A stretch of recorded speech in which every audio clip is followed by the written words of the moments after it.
welcome to Starfire Sports Stadium, Tukwila, Washington, United Soccer League, Week 2 here in the Pacific Northwest. Seattle Sounders 2 hosting their big rivals, Portland Timbers 2. It's a Cascadia clash. Hello, everybody. I'm Aaron Heinzen alongside Andrew Harvey. We are here and we are ready for the second match of the season for Seattle Sounders 2. Portland Timbers 2, it's their third match. They played a game midweek on Wednesday back in the Midwest. They went down by a score of 1-0. But today we've got a fantastic matchup for you. We'll start with the visitor, Portland Timbers 2, and their star midfielder, Vilian Bijev, had an incredible season last year. Hasn't got off to his fiery start yet, but today could be the day for him. Absolutely, Aaron. Bijev, always dangerous. 8 goals, led the USL with 10 assists last year. He was first team all-league, and in that central attacking midfield role, he's always a threat to distribute or rip one from long distance, and I wouldn't be surprised to see him try to do both today. Of course, Sounders 2 will remember last year Bijev scored the game winner in a 1-0 victory. The Portland Timbers 2 first victory over Seattle in 8 games between the two in the USL, 9 games overall. S2 lead that series with 8 wins to 1. On the other side of the field, exciting news for Sounders 2. They bring back Zach Mathers, who signed a first-team contract after being drafted by the Sounders last year. He joined S2 and then came back in January. Zach Mathers in the starting midfield today. Absolutely. No, the Sounders organization very big on Zach Mathers. They think he'll be a huge part of their future. Earned 3 caps for the senior team in the US Open Cup last year, getting temporary call-ups, and once again another central attacking midfielder. I'm very excited to see how well he can link up with some of the other players on the Sounders, who we'll get to in just a moment. One of the goals he got last year, Mathers, was a penalty kick against Portland Timbers 2. So very, very exciting matchup today, the Cascadia clash. We will have it right after this.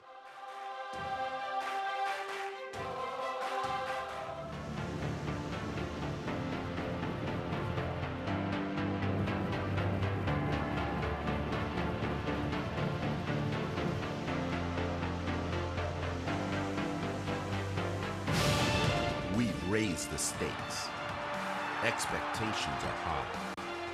Our biggest season yet will break records with elite players and future stars, innovative technology, and new homes. We're growing the game in our communities and across the nation. Are you ready?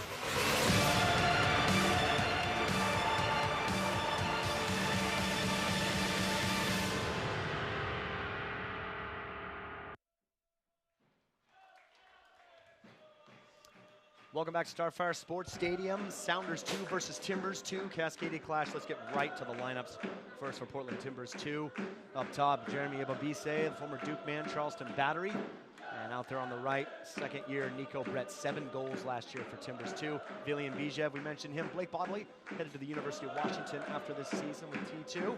Andre Lewis, the Belgian Dylan Damarawi in the back line. Kyle Bjornathan, very, very familiar here with the Sounders organization. Lamar Batista, Renico Clark, Shaquille Jimenez, and Kendall McIntosh rounds it out for goalkeeper. For S2, we're going to see some of the same faces we saw last week, including Riley Grant, Sam Rogers holding that center back position. Brian Nanasinkum, the one-man goal scorer for S2. Nuhu Tolo, familiar face from last season, now with the first team, but starting today for S2. And Ray Sari, Francisco Narbone, David Olson, and Henry Wingo, the speedster, another S2 player on loan from the first team. Zach Mathers, we mentioned, and Irvin Para up top. Our referees today, Chipolo Street, the main man in the middle, Cameron Seiler, Connor Hazelwood are the ARs, and Robert Gilbert is the 4th official. His teams, S2, getting their team photo. Timbers 2 already out there in their white and green stripes there for Portland Timbers 2, and S2 in the all green. Exciting matchup today, Andrew. Oh, absolutely. In particular, I know you and I are both really excited to see what Henry Wingo can do for S2 at this USL level. We both had a chance to commentate some of his matches when he was still at the UW, and he was a very dynamic player there. I would expect he'll still look like a man amongst boys out there today. Speed, strength, absolutely. He's going to be going up against that back line. Timbers 2. Timbers, just talk about their season so far. They started out first week hosting Real Monarchs. Had a tough first half. went down 2-0. Goal in each half for the Monarchs. T2 pulled one back through Augustine Williams. He is on the bench today for them, but they were unable to equalize. And then they went, of course, to Swope Park Rangers.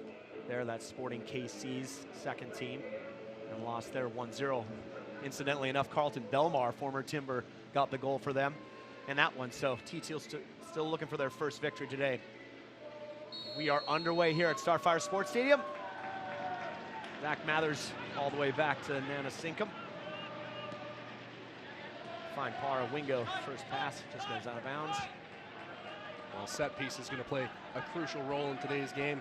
Nana Sinkum tallied S2's first goal of the season in just 5 minutes against the Sacramento Public last week. And both of those goals that T2 conceded against the Real Monarchs came off of corner kicks. Oh, incidentally, talked to Andrew Greger just before the game. Said got some young guys just getting their experience here. One of them is Lamar Batista, 6'5", 19 years old, 6'5". He's alongside Renico Clark, who's 6'4". So those are two players you got to take a look at for corners for Portland today. I do not anticipate too many balls coming over the middle, Aaron. Absolutely. Here's Blake Bodley. Excellent year last year for him. Timbers 2, 4 goals, 1 assist, and 16 appearances. 2016, Damraoui. Hard to miss him. Ball played out on the right. There's Nuhu Tolo covering that. Cameroonian, after one season here with the Sounders too, signed with the first team. 24 appearances last year at S2.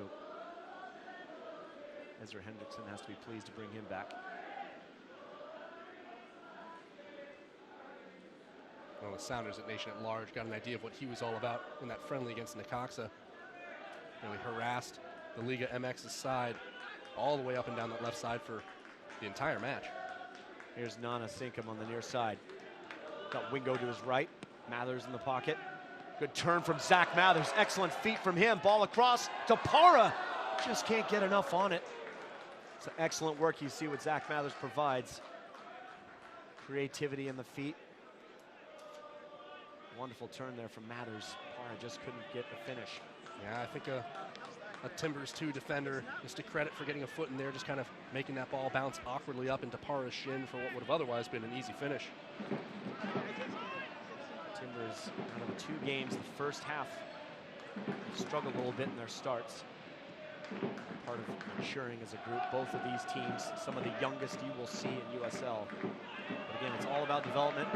Part of the development, as coaches will tell you, is winning games.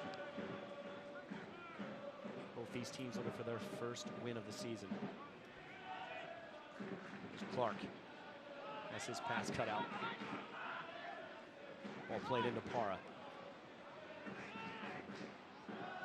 Still Para. Looking for David Olson. Can't find it. Damraoui. It's going to go out of bounds and throw in for Timbers too. Now, interesting storyline here between Chippewa Street. Last year, Timbers missed the playoffs by just goal difference. That was a game. Colorado Springs was hosting Orange County Blues. Colorado Springs scored, or excuse me, Blues scored 2 goals in the last minute to win the game 5-2. T2 had won their game. Andrew Greger had been booted out of the game by Chippewa Street. As we see Nana Sinkum down on this side, puts it across. Cleared away. But Greger was sent off by Chippewa Street. We'll see it's another ball in. McIntosh reads it well, collides with Mathers. It's gonna be a free kick on Mathers.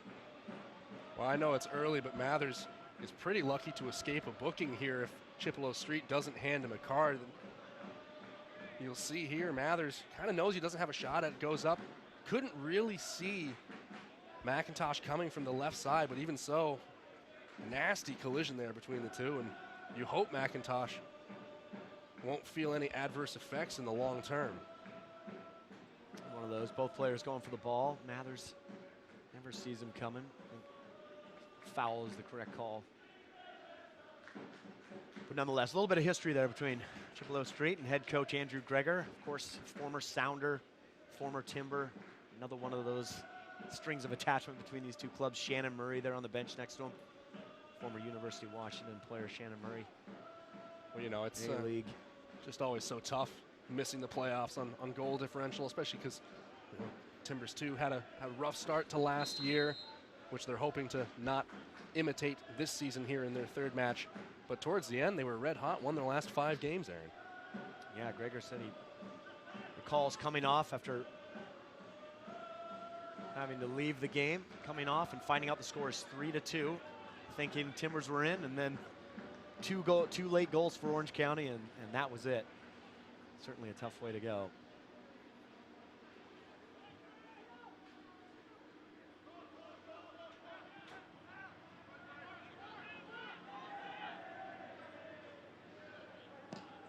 Batista going long over the top for Ebobise. Nuhu. Awkward clearance. Now it's flicked on by Narbonne. T2 have it back. Cross put in. Miller's there. A little bit of contact, and it's going to be a free kick for S2. Well, we talked about Henry Wingo being a man that fans of both S2 and the first team will be anxiously watching. It is the same case with Jeremy Ebobise. Timbers spent $100,000 in general allocation money and traded an international roster spot and gave Houston the 10th pick in the draft to trade up and take him. And they have a deep hope about that man's bright future. Ebobise, Duke University, U.S. under-20 player.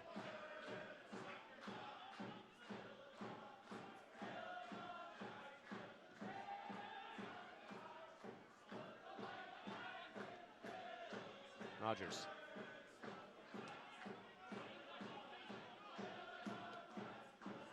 Over the top, looking for David Olson. Could be in here. McIntosh has to come out again and does well. We've seen some performances from him at Starfire in the past.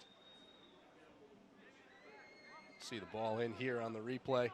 Drops down, Olson gives chase. And one thing we can say definitely of Kendall McIntosh, he is not afraid of contact. Very quick off his line. Incredible athlete. Former Santa Clara goalkeeper.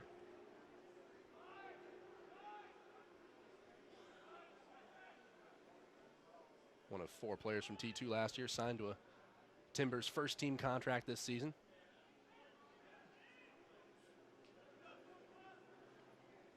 Yeah, center back Renico Clark along there with him. There's a little shot deflection. Straight to Tyler Miller. Great throw from him, looking to spring Wingo. Gets a foot to it. Andre Lewis there covering. Lewis, another T2 veteran, was there last year. Came from Whitecaps too. He's the 7th overall pick in 2014 for the Whitecaps.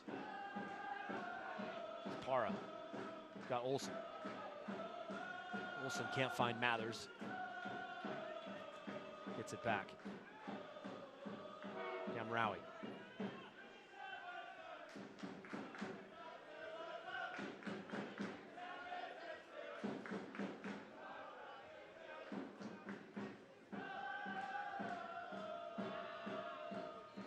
Well, Andrew, we had the sunshine for a while. It's gone away as clouds are moving in. Kind of a cool breeze. Good pressure from Para here. Batista plays it all the way back. McIntosh. Well, Aaron, I was hopeful when I woke up and checked the forecast. It was so bright outside, but said, well, careful, there might be rain later. I'd hoped that they would be wrong, as viewers down in Portland and here in Seattle know weather services around here so often are, but it looks like they may have had the correct assessment. Bijev with the ball through, is chasing. Miller gets there first. Ebobise, it's a good ball from Bijev. This match is going to require alert goalkeeping from both sides. We've seen McIntosh already with some good moves. Tyler Miller, very experienced. Mathers.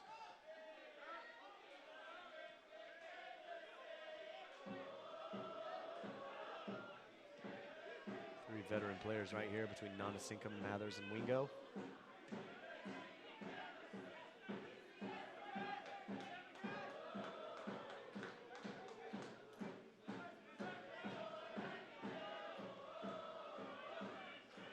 Rogers finds Wingo. Room to run. Between Sari Might just be a little bit ahead. Wingo gets blocked off. McIntosh will pick that up. Good movement there from Henry Wingo.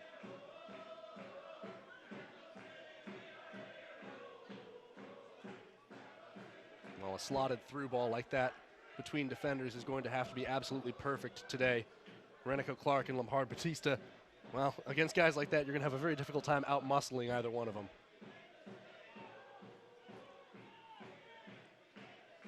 Lamar Batista, 19 years old. Played last year at UC Santa Barbara. Now joined T2. High hopes for that young man. Look at the size of him, 6'5", center back. Good feet. Ibobise.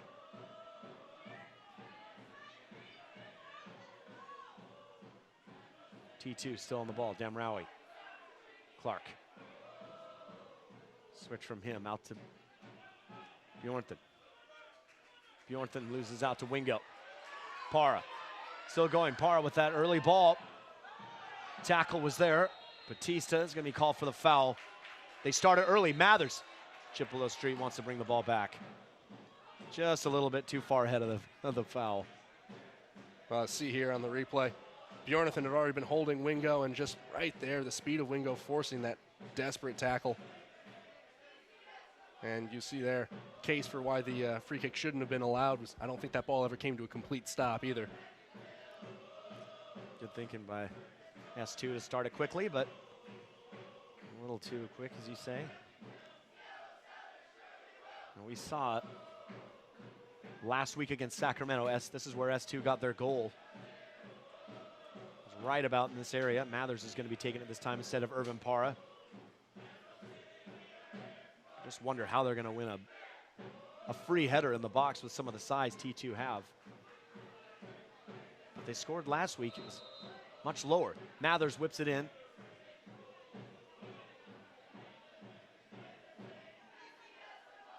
And it's all going to come to a goal kick. Well, not quite sure if that was Clark or Batista that got a header to it. For certain, it was one of the two. But, yeah, the Sounders, too, will have to find a slightly different route if they get another free kick like that. Long ball over the top. Rogers knocks it down. Nuhu's there. Clears the way to Dave Olson. T2 have it back.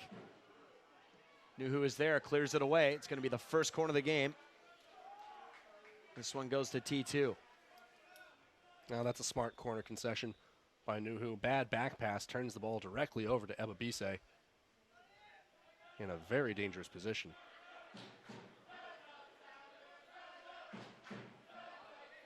Blake Bodley to take this for Timbers 2. Whips it in, it's very low. Goes right back out, he'll get a second shot at this. Bodley. Still going, doesn't get the cross off. Well done for S2, and S2 could be away here. Henry Wingo, all the pace. Bjornson right in front of him. Henry Wingo still going. Henry Wingo with the chip pass. McIntosh is just wide. And it's going to be a corner for S2. Good break by Henry Wingo. I'm surprised that Kyle Bjornson didn't go and close him down. Wanted to make sure he cut off the pass. But at the same time, Wingo's just all the way through. Yeah, just a moment's hesitation from Bjornson. You could see he recognized his error, tried to correct it, but took too long in doing it as we have a Timbers 2 player down in the penalty area. And Chippewa straight waving on the trainers. That's Andre Lewis, back on his feet now. But with the speed of Wingo, a minute's hesitation is all it takes.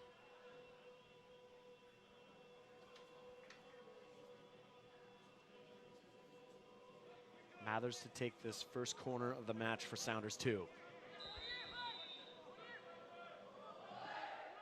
Whips it in. Headed away by Bijev. Nuhu. Plays it out to Mathers. Sorry. He'll go long. Jonathan gets a piece of it. Not a sinkum. Jonathan does well to block it off. Bodley. Bijev. He's going to go down. It's a foul. Ray Sorry.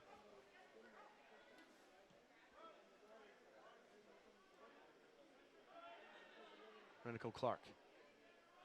Jimenez. Throwing again for Timbers 2.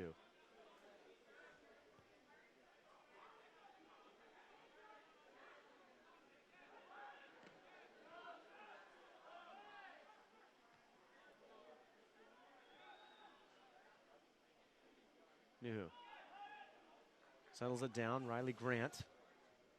Has to be careful there. Miller will pick it up.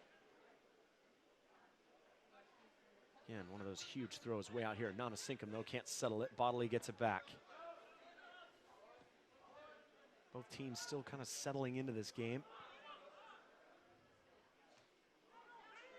Narbonne wins that. Mathers clattering into Renico Clark. And free kick again for S2. Well, feature of Mathers, we didn't have a chance to highlight pregame as you see here. Yeah, it comes right up. The thing is, for Clark, he didn't kick that high. It's just a matter of him being that much taller than everyone else. Good to see Mathers up so quickly, but we also know that he is one tough customer and not afraid to absorb some contact in the sake of winning a free kick. Mathers uses Narbonne. Chippewa Street hadn't blown the whistle yet.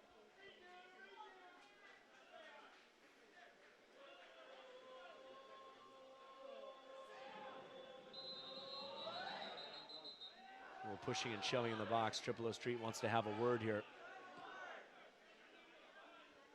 It's Batista from Para. A little warning for those boys. Mathers to retake this for the third time. Goes left. Nanasinkum, he's going to be flagged for offsides. Free kick there for T2. Disappointing for S2 after all that. A lot of build-up, not much end product.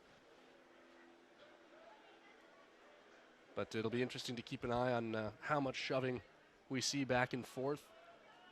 The rivalry between the two first-team clubs carries right on down to all the affiliates here at the USL level. And all these players know that a strong performance and a big win against a rival can always win the attention of a first-team manager. Absolutely. Carries all the way through. Everybody knows the importance of this game. A lot of these guys have played with each other, played against each other growing up.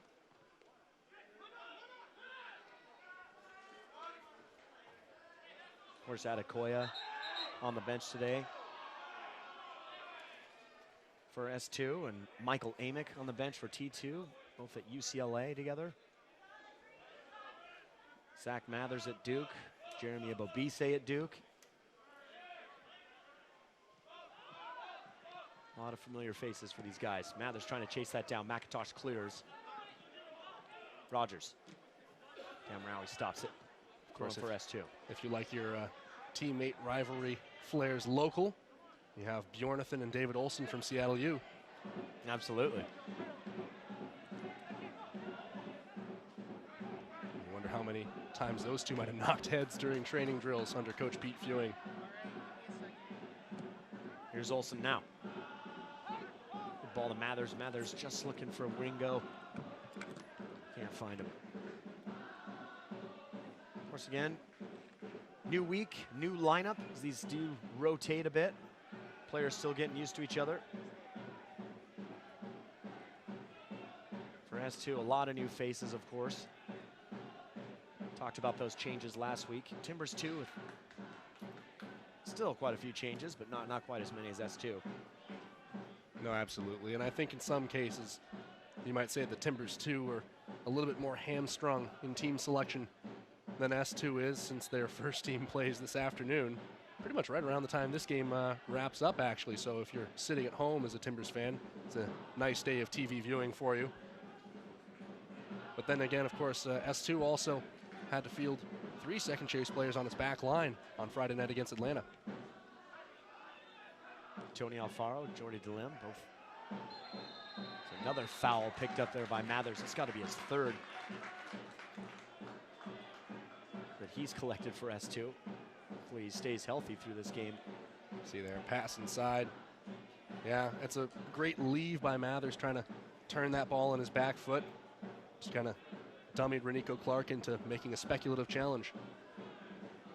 And now this is a very dangerous distance for S2. Both Para and Mathers standing over it.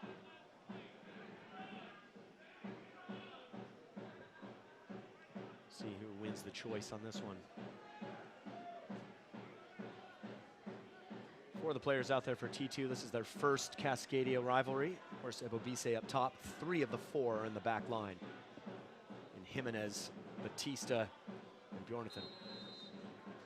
Mathers is the one to take it. McIntosh is there, no problem. Timbers 2 will try to spring the counter, but that was a great read by McIntosh. Arbone sees it out of bounds, throwing for Timbers 2. You know, every goalie will be happy having center backs that tall until you're trying to see over them when they're in a wall with a free kick right at the edge of the box.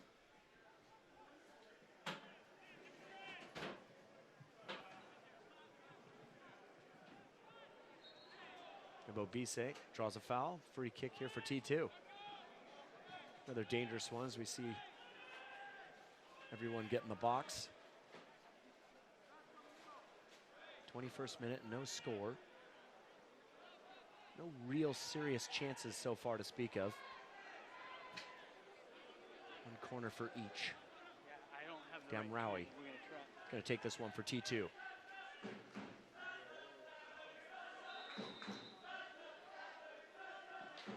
Gamraoui whips it in, headed on. That was Tolo that got a piece of it. Now Miller has it.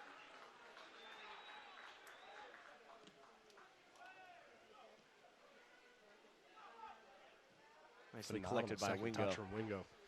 Pardon me there, Aaron. Nuhu looking for Para, just a little short. Bjornathan scenes it out. He's throwing for S2.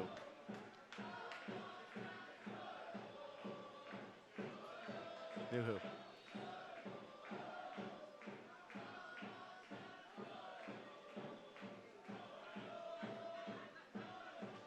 Ebobisse has a chance. 3 defenders around him. It's a great ball from Ebobisse looking for Bijev. Miller's there. Clears it away. Rogers. A little bit of pressure from Bijev. That was phenomenal field vision from Jeremy Ebobisse to be chasing down that ball, have 3 defenders to your right, and still know that you can cut a ball past all of them to potentially link up with your man. Starting to see why the Timbers were willing to give so much away in order to acquire him. Not a sink.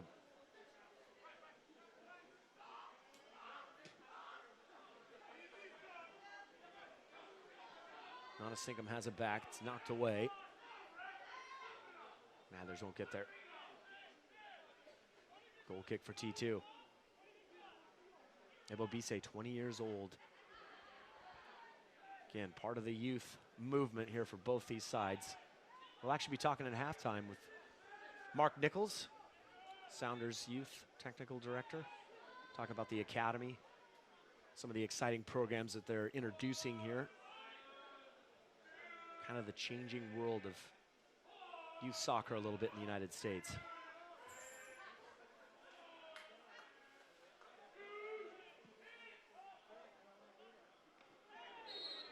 Tolo called for a foul there on Nico Brett.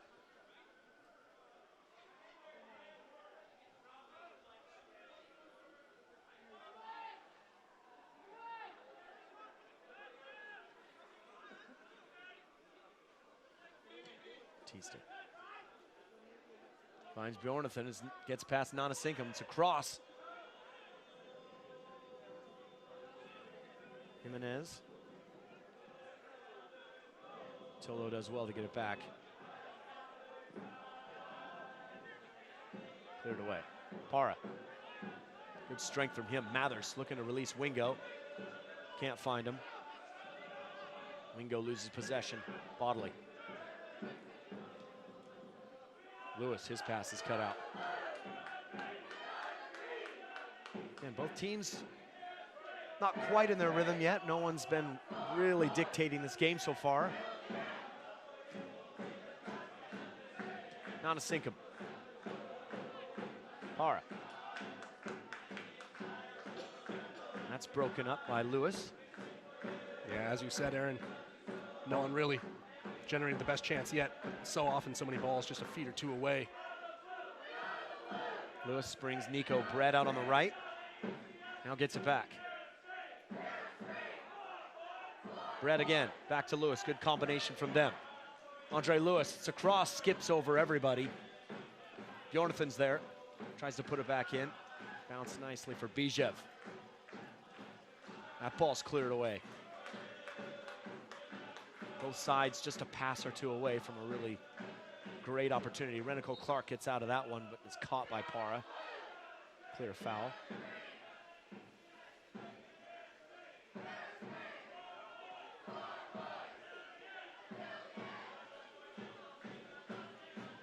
Lewis again going long, looking for Ebabise.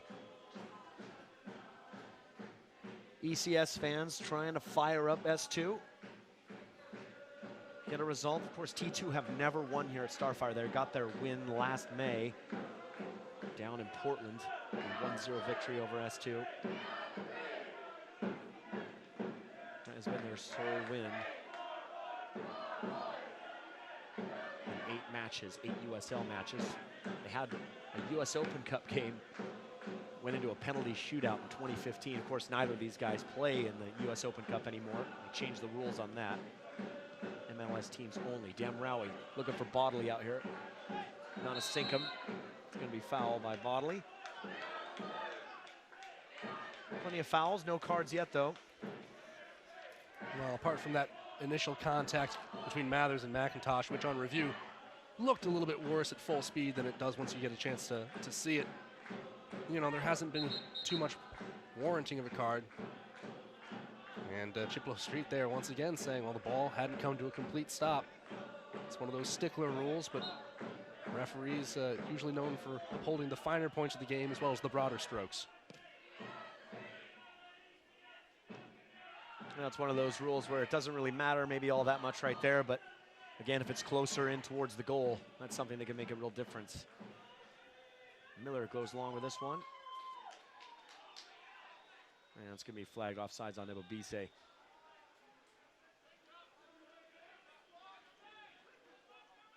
Rogers.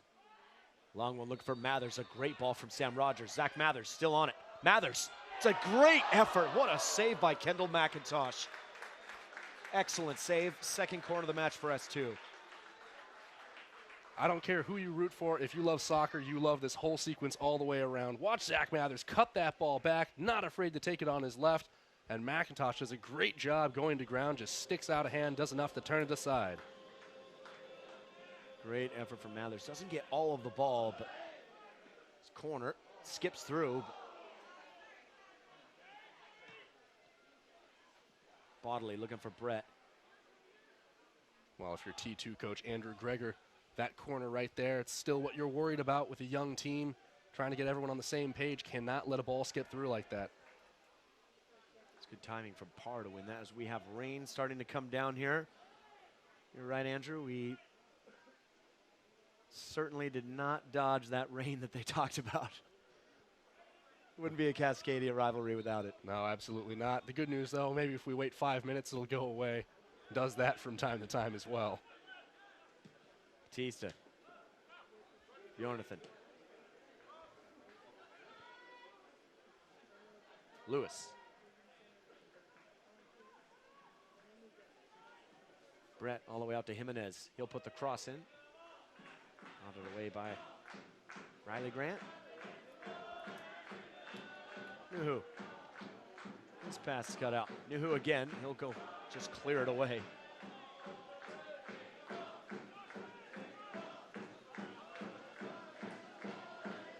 Mathers looking to chase it down. McIntosh goes long.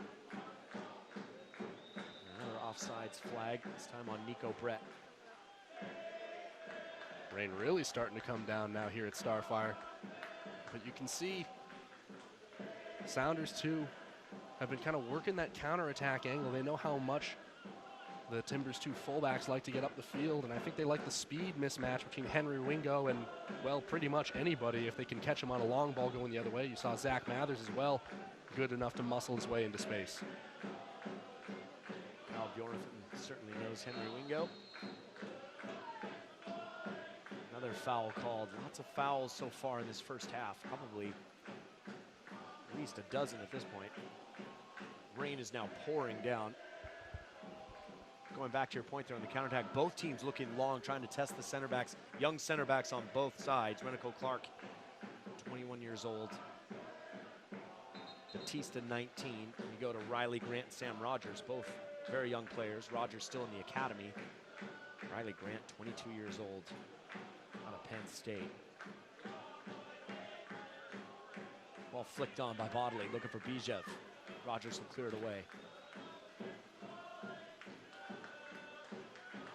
Well done by Rogers to recognize he had no chance to settle that ball, didn't want to concede a corner. Excellent contortion to put it out into touch.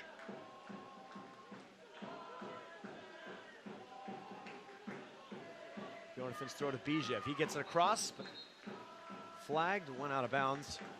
Goal kick for S2. You can hear the rain now just pounding. Field is obviously watered before the game, but some additional now from the sky.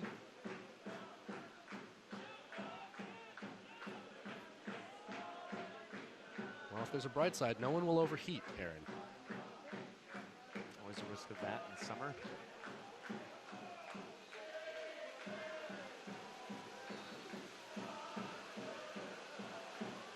Henry Wingo, torrential rains now. Here's Para. Puts that ball back, it slips across everybody. Olsen's flagged for offsides. Be a free kick going the other way.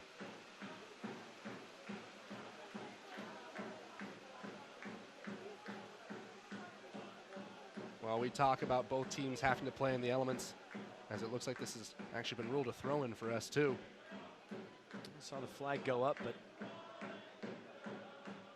no call on that one.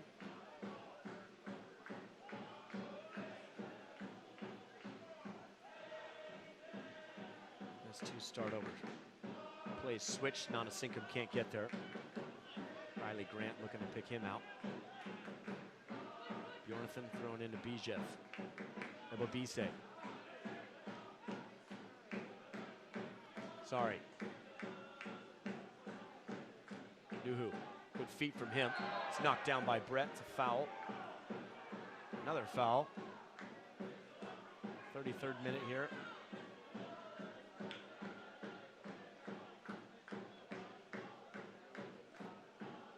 Yeah, not too much contact from Brett there. Just catches Nuhu off balance, sends him to the ground.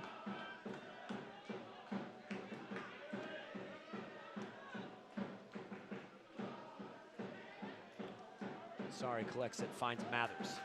Mathers looking for that pass into Olsen. Can't find it. Andre Lewis. His pass cut out. Mathers going the other way. Still going. Well defended there by Renico Clark. Lots of turnovers here.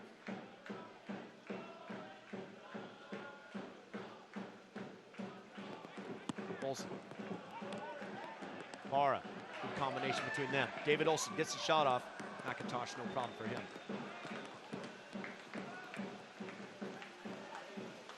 Well, I like the decision from David Olsen to pull the trigger right there, especially with the rain coming down like this. You never know if McIntosh might lose his footing as he goes to ground for it, spill a bad rebound.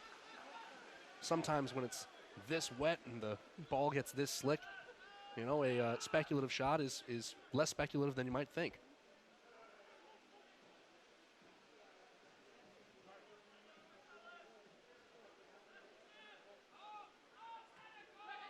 Bijev.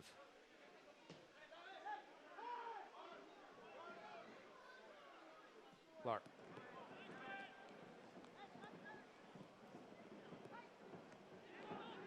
Into Ebobise. Defenders all around him. Never quite get it under control.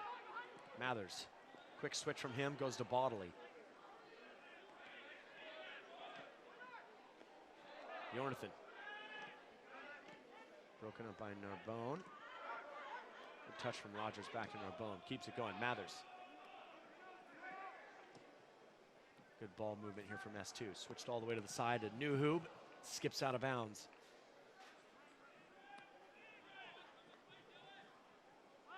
Brett. He'll go long. It's a good ball from Nico Brett. Bodley to Ebobisse. Nicely stepped in there by Sam Rogers, but awkward clash in the knees between the two of them. Rogers goes down. See the replay here. Yeah, no ill intent from either one. Rogers takes the worst of that by virtue of his leg being longer, right into the meat right above Ebobisse's knee. And those do sting. The good news is that since his foot wasn't planted, you know, there was room for him to recoil going backwards. And he should be good to continue, but those do sting. Rogers will walk it off a bit. Tyler Miller's going to take the free kick. Getting everyone forward. Rain is lighter now. Scoreless here at Starfire Sports Stadium. Aaron Hines and Andrew Harvey. Hope you're enjoying this one. S2 versus T2 USL Cascade rivalries.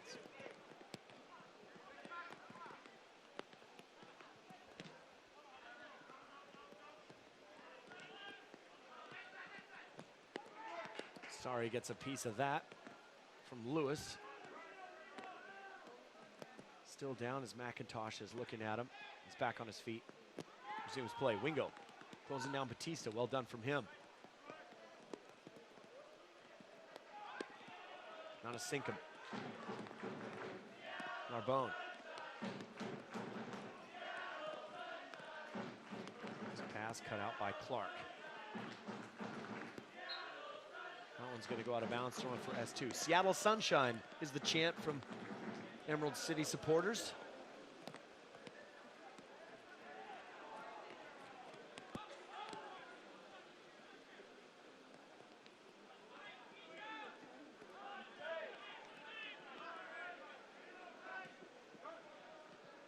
Rogers. Wingo. Now Sinkum's pass cut out. There's just the feeling to this game that players are still catching up to it. A lot of the attacks have been snuffed out. There's a couple things from S2, a couple moments there, but so far, both teams fairly evenly matched. Bodley. I think it comes out of a factor of both teams playing very hard-nosed defense right on the edge of their defensive third. Difficult to break down. Nico Brett out wide here for T2. Got Jimenez, but pulls out of it. Big switch from him, but again, just not the best ball. Henry Wingo cleans it up. Now he's going forward. Wingo going to Bjornathan. Got Parra in front of him. Picks it out. Batista is there. They're tangled up. Parra turns on him. Parra still going. Gets it across the box. Cleared away by Renico Clark. Good positioning from that center back. Parra remains on the ground. Narbonne does well to win it back. Parra back to his feet. Mathers. Narbonne back to Mathers. Space. Mathers to Wingo. Can't get that final pass cleared out by Clark again. Good positioning from the center back and captain of the day for T2. Rogers. Not a Sinkum. Gets that ball in. No trouble there for Kendall McIntosh. Just that final pass on both sides. Just been a little lacking. No, absolutely so. It feels as though Sounders 2 have had more opportunities where they get the ball right down to that end line. So many chances for a cutback cross. So far, Timbers 2 backline has bent but not broken. And at the other end, you have guys like Bijev and Ebobisse. Dangerous combinations all over. But still nothing really able to get them a clear shot at Tyler Miller in the net. Andre Lewis. Ball's left for Jimenez by Brett. It's going to go too far. Throwing again for S2.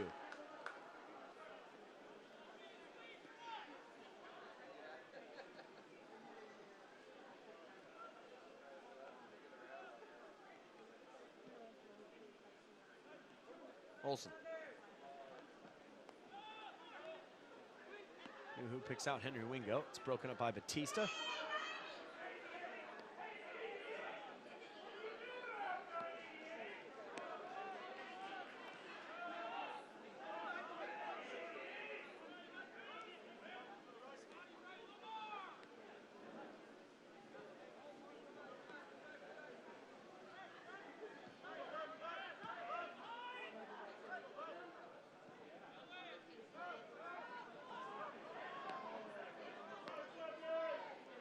Clark has to come back for that one. Now he'll send it long, looking for Ebobisse. Does well to keep that one down. Damraoui. Still going, Dylan Damraoui. Throwing for T2.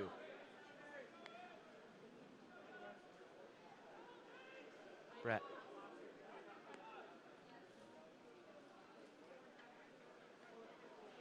Again, this one. Jimenez can't keep it in. It's going to be a throw-in for S2. Just a few minutes of some frantic touches, maybe some frantic passes. Both sides just unable to get any real flow so far in this one in the first half. Could be some factor of nerves, and as you mentioned, Andrew, both teams playing it very hard. See that tackle from Bjornathan on Nanasinkum.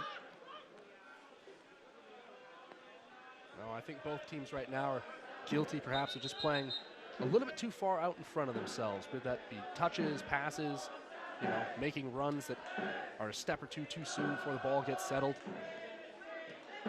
Mathers puts this one all the way back to Tyler Miller.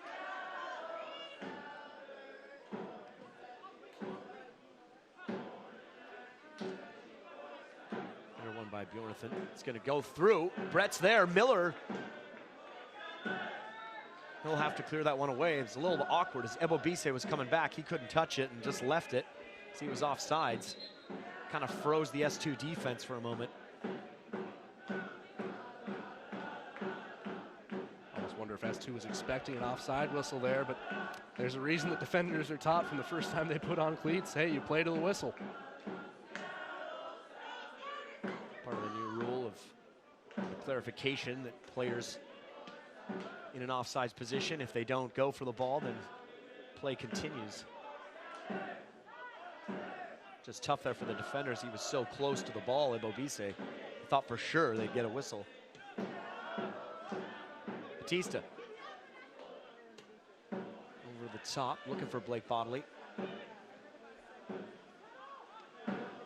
Rogers clears to Nuhu. Riley Grant. Still time in this half to get something, either one of these teams.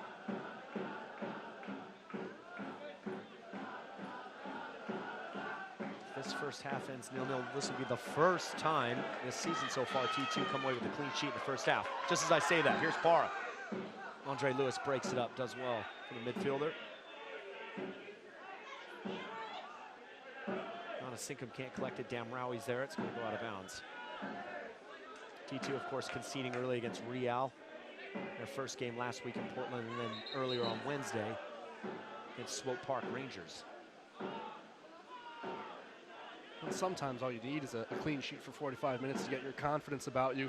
Go into the dressing room and go, well, we did it for the first 45. They're going to be tired just like we will at the end of the match, so maybe we can see this one to 0 all the way through. Parra wins the header. Olsen. Mathers.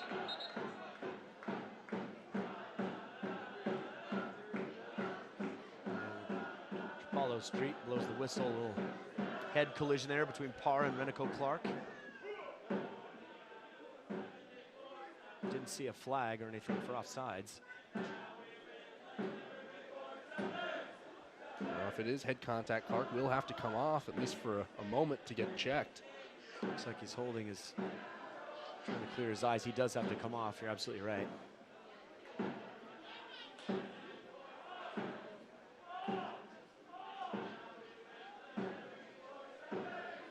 Meeting the minds there over the ball. Mathers wants to contest the drop ball. That's unfortunate for S2. They had the ball here in T2's half. Clark is still on the field. He's certainly going to have to leave. Have to get waved back on by Chapala Street. The ball, the game restarts. Bijev goes long, of course, to Miller. Clark's back on. That one's certainly an advantage for T2 there. Rogers looking for Wingo over the top. It's a decent ball. Batista's going to get there. He'll clear it away. Away may be a bit of an understatement there, Aaron. They'll be picking that ball up from the far side of Starfire Sports. Ball's back onto the play from the ball boy. That one's going to go out for a goal kick.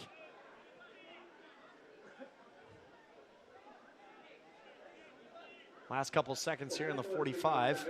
3 minutes of stoppage time from Robert Gilbert, the fourth official. Well, right before the stoppage of play with Renico Clark, I was going to say, well, I don't think we'll see too much stoppage time, and then at least a minute's worth there. But if T2 can keep the Sounders 2 players from putting one in the net here, they'll have a lot going their way. Mathers wins the header there. Batista again, long for Babise. He holds it up, finds Demraoui. Broken up by David Olsen. Ball flies into Mathers, who's looking long for Wingo. Just a little too far. Batista's there to clean up. It's kind of been the story of the first half. Just a little too far, just out of reach of some people. Nana Sinkum. Again, cleared away. Rogers knocks Bijev off the ball. Wingo. Nana Sinkum. Lots of action for S2 down this right-hand side. Nana Sinkum again. Good touch from him. He'll put it across. Well tackled away by Bjornathan. Clearance can't get past Mathers. Picks out Olsen. David Olsen. Chance on the right foot. Straight at McIntosh. And S2 will have a corner here in the dying minutes of the first half. Third corner for S2. Good vision from Mathers to pick out Olsen. Olsen hesitates for a moment, hits it to his right, and if he'd had a little bit more space between him and the net, he would have tried to go far post with that. Mathers whips it in, uncontested. Narbonne with the header. Can't get it on frame. Good run from Francisco Narbonne. Man from Cincinnati FC last season. He knows he should have done better. No one around him. Yeah, he looked very solid against Sacramento last week, did Francisco Narbonne. But if I'm Andrew Gregor, I'm talking to Clark and Batista at halftime saying, you know, you have at least a foot on Francisco Narbonne. How are you letting him win that header?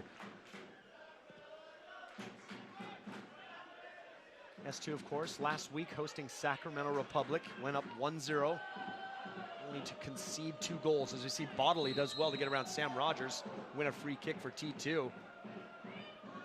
It's a tough free kick to give up. Not much time left here in the first half.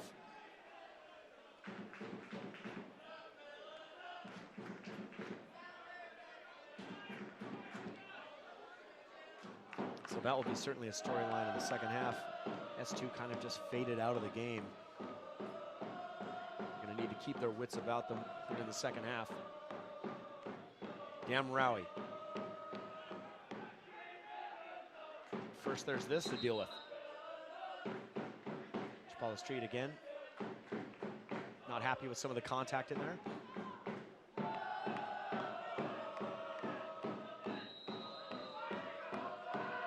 Demraoui. Disappointing free kick from him. That misses everybody and goes over the goal. Those are the kinds of things that head coaches really get frustrated with. That great opportunity at the very end and just skips it over the goal and everything. And that's going to be it for the first half here at Starfire Sports Stadium. All tied up, 0-0, S2 and T2. Andrew, your thoughts on the first half? You know, like you were saying towards the end of the first half, it was a little bit sloppy there, particularly in the midfield. In my mind, whichever team does a better job of cleaning up those errors and comes out of the break, connecting those short passes in the midfield to open up channels as you move into the attacking third, that is going to be the team that finds the back of the net in the second half. We're scoreless here at Starfire Sports Stadium. We will be back in just a few with halftime and highlights right after this.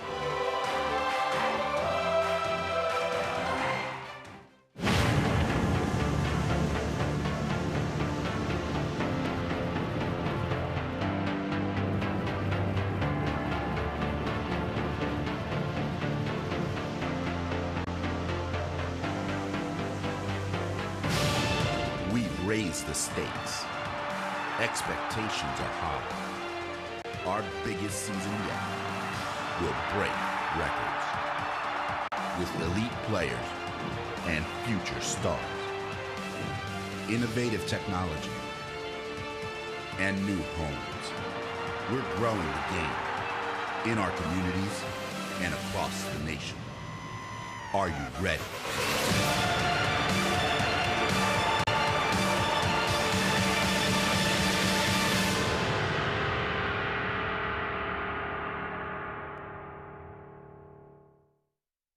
And welcome into the USL Network. I'm TJ Reeves. It's opening weekend, and we have President Jake Edwards with us to talk about the beginning of the 2017 season. Jake, welcome. It's only been a few months since the USL Cup was raised in New York. Very busy off-season. One of your biggest stories, though, is elevation to Division II status. Tell us more about the importance of that. Yeah, thanks, TJ. It's been a very busy off-season, as you said. Short off-season that gets shorter every year. A lot of good things happening. One of the big stories in the off-season was the sanctioning of the USL as Division II. This is a major component of a long-term strategic plan called Destination 2020. We embarked on this a little over 4 years ago. And a component of that was raising the level of operation and sophistication of the USL as a league and as the whole enterprise, working with all the clubs to make sure we have the right ownership, we have the right facilities, we have a sufficient level of operation at each club, and build it so that it has to be as good as or better as a second division level. 2017 is also another productive year for expansion. You're bringing 3 new expansion teams in this season, as well as several new ownership groups with existing teams. What is the overall league strategy on expansion, and will we see more of it soon? We will. So we are expanding always with a national focus, but looking how we regionalize the competition. We have several new stadiums opening this season. I know that has been a big goal of the United Soccer League. It's a huge initiative for us. It's been a game changer for a number of other leagues when they focused on improving the quality of the buildings. For us, it's about delivering an authentic matchday experience for the fan and providing the players a very professional environment to play in. As you start this season, it is opening weekend. The competition level is getting stronger. You have an influx of young, talented players from the United States and other places, also veteran players that you're bringing back.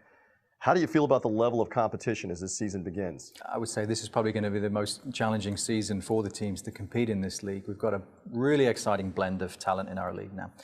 We've got some world-class players coming in, players like Joe Cole here in Tampa, Omar Bravo, legend out of the Mexican team playing for our team in Phoenix, Sean Wright Phillips also. So we've got players that have played in the Premier League and in the international levels. We've got a core group of professionals, of veterans that have played in the MLS, USL, overseas. We've got 70 players now in the league that play for full senior international squads. So we've got a good base of really high quality and in some cases world-class talent, but we've got this really exciting group of young players who are going to be the next superstars of the national teams or of MLS, let's say, in the future. Jake, thanks very much. Good luck with the start to the season. If you want to see the complete interview, you can go to uslsoccer.com. The season underway. Thanks for being with us. Welcome back here, Starfire Sports Stadium. Scoreless at the half between S2 and T2. We're going to get to the highlights here in just a few minutes, but first we have Academy Director Mark Nichols in. A few questions about the Academy, the Sounders Academy. Mark, how is the Academy doing so far this year? It's been great. We've got off to a really good start, especially now we're very busy with the first team and S2 season starting.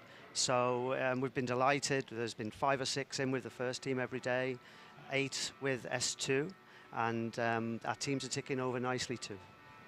Now, the Sounders Academy recently announced a new education initiative. What can you tell us about that? Yeah, so essentially we're looking at how can we, what's the best way to push the pathway for the players, and obviously we know that college soccer is a major cultural component, but we feel that if we can find a way that the players get the education that they need and at the same time the soccer experience, then we can find a way for them to enjoy the best of both worlds. And I understand you've brought in Diane Carney to run the education. Yes, Diane is our head of welfare and education. She's a program services director at Annie Wright School, and had her own tutoring business for a number of years. She speaks 2 or 3 different languages and is a wonderful advocate for local soccer. She grew up with the Sounders, and yeah, we're delighted to bring Diane in. And so as this continues to be an option for young Sounders Academy players, is this going to kind of replace the college component? Is it going to supplement it? What's the long-term goal for that? Yeah, that's a good question. We understand that college soccer is the pathway for 80–90% of our players. And of course, we've had great success with many players going to college and coming back and joining the Sounders. But this is a way that perhaps at the age of 21, brightest players can have played 100 professional matches and at the same time continued their college education. So the idea again is the best of both worlds, where they can have the best college experience, but at the same time the best soccer education to give them the biggest chance to go forward. When you take a look at the S2 match today, are you pleased so far with what you're seeing? Some of it? Yeah, I'm a fraction disappointed that we're not in the lead. I think we deserve to be. We've had a couple of good chances, but it's been really good to see, young Sam, for example. Sam Rogers has played very well today. He did so last week, and we obviously have the influence out there of Henry and David Olsen and a number of others on the bench today. So, yeah, so far so good. I hope today that we can get the result that our performance deserves so far. All the way through preseason, there were so many academy players and S2 players that Brian Schmetzer said, well, of course they're coming with us to Charleston. Of course they're coming with us to Arizona. What kind of experience is that for young guys to get to go, oh, there's Clint Dempsey, there's Nicholas Lodero? Yeah, obviously, not just the players that they play with, but the experience of Gonzalo Pineda, who's played for Mexico and in the World Cup, and Jimmy Traore has spent a lot of time with Sam, a guy that's won the Champions League. So the experience is so well-rounded that I think that you can begin to see the fruit from that experience out there with S2. The players look a lot more accomplished, a lot more experienced, a lot more comfortable with the environment. So yeah, it's been a terrific for them, and we're very lucky, I think, to have a coach in Brian Schmetzer that's a local coach that understands the importance of the academy and is willing to give these guys a chance. I'm curious to know, Mark, nationwide, Seattle has a pretty big reputation for being an academy central kind of club. At least they're getting that reputation. Do you have a lot of other guys from MLS teams and people asking about how you're doing it, or you guys share information much? Or yeah, we do.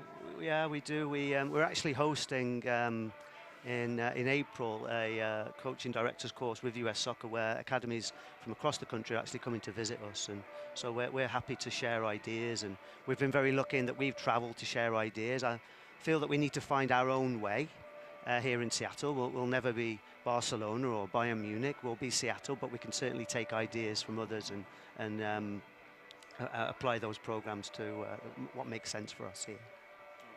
Academy players, how important is the first team match day experience, getting the academy guys kind of down to CenturyLink on match days if they don't have a conflicting match of their own, and kind of getting them integrated and go, these 35,000 people, this could be you if you work hard?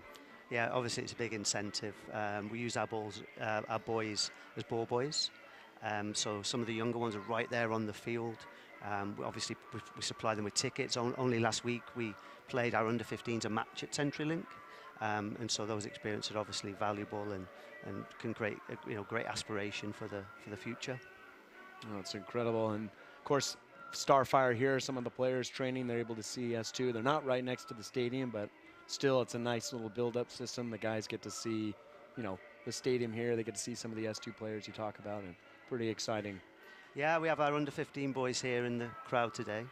We train and play alongside the first team on certain occasions, and you can see them looking across and dreaming one day that will be them, and those dreams are realities for many of the boys. Like I said, we've had several of them in with the pre-season, and of course many signed right now, so we're very happy with that. How different, even from 2 years ago, does it feel like youth soccer is where it sits right now in the United States in terms of player development? Yeah, it's continuing to evolve. We have to keep up. We've got work for 100 years, I think, but we're gradually, we feel, narrowing the gap. We're gradually making a big push, and you can see that the level of the youngest players is rising, and our resources have improved and increased, and we're beginning to see the benefits of that. Well, that's great. Well, Mark, thanks so much for coming in and chatting with us. You're Mark welcome. Nichols, Academy Director for Seattle Sounders. We'll be back with more after this, halftime, and highlights here at Starfire Sports Stadium.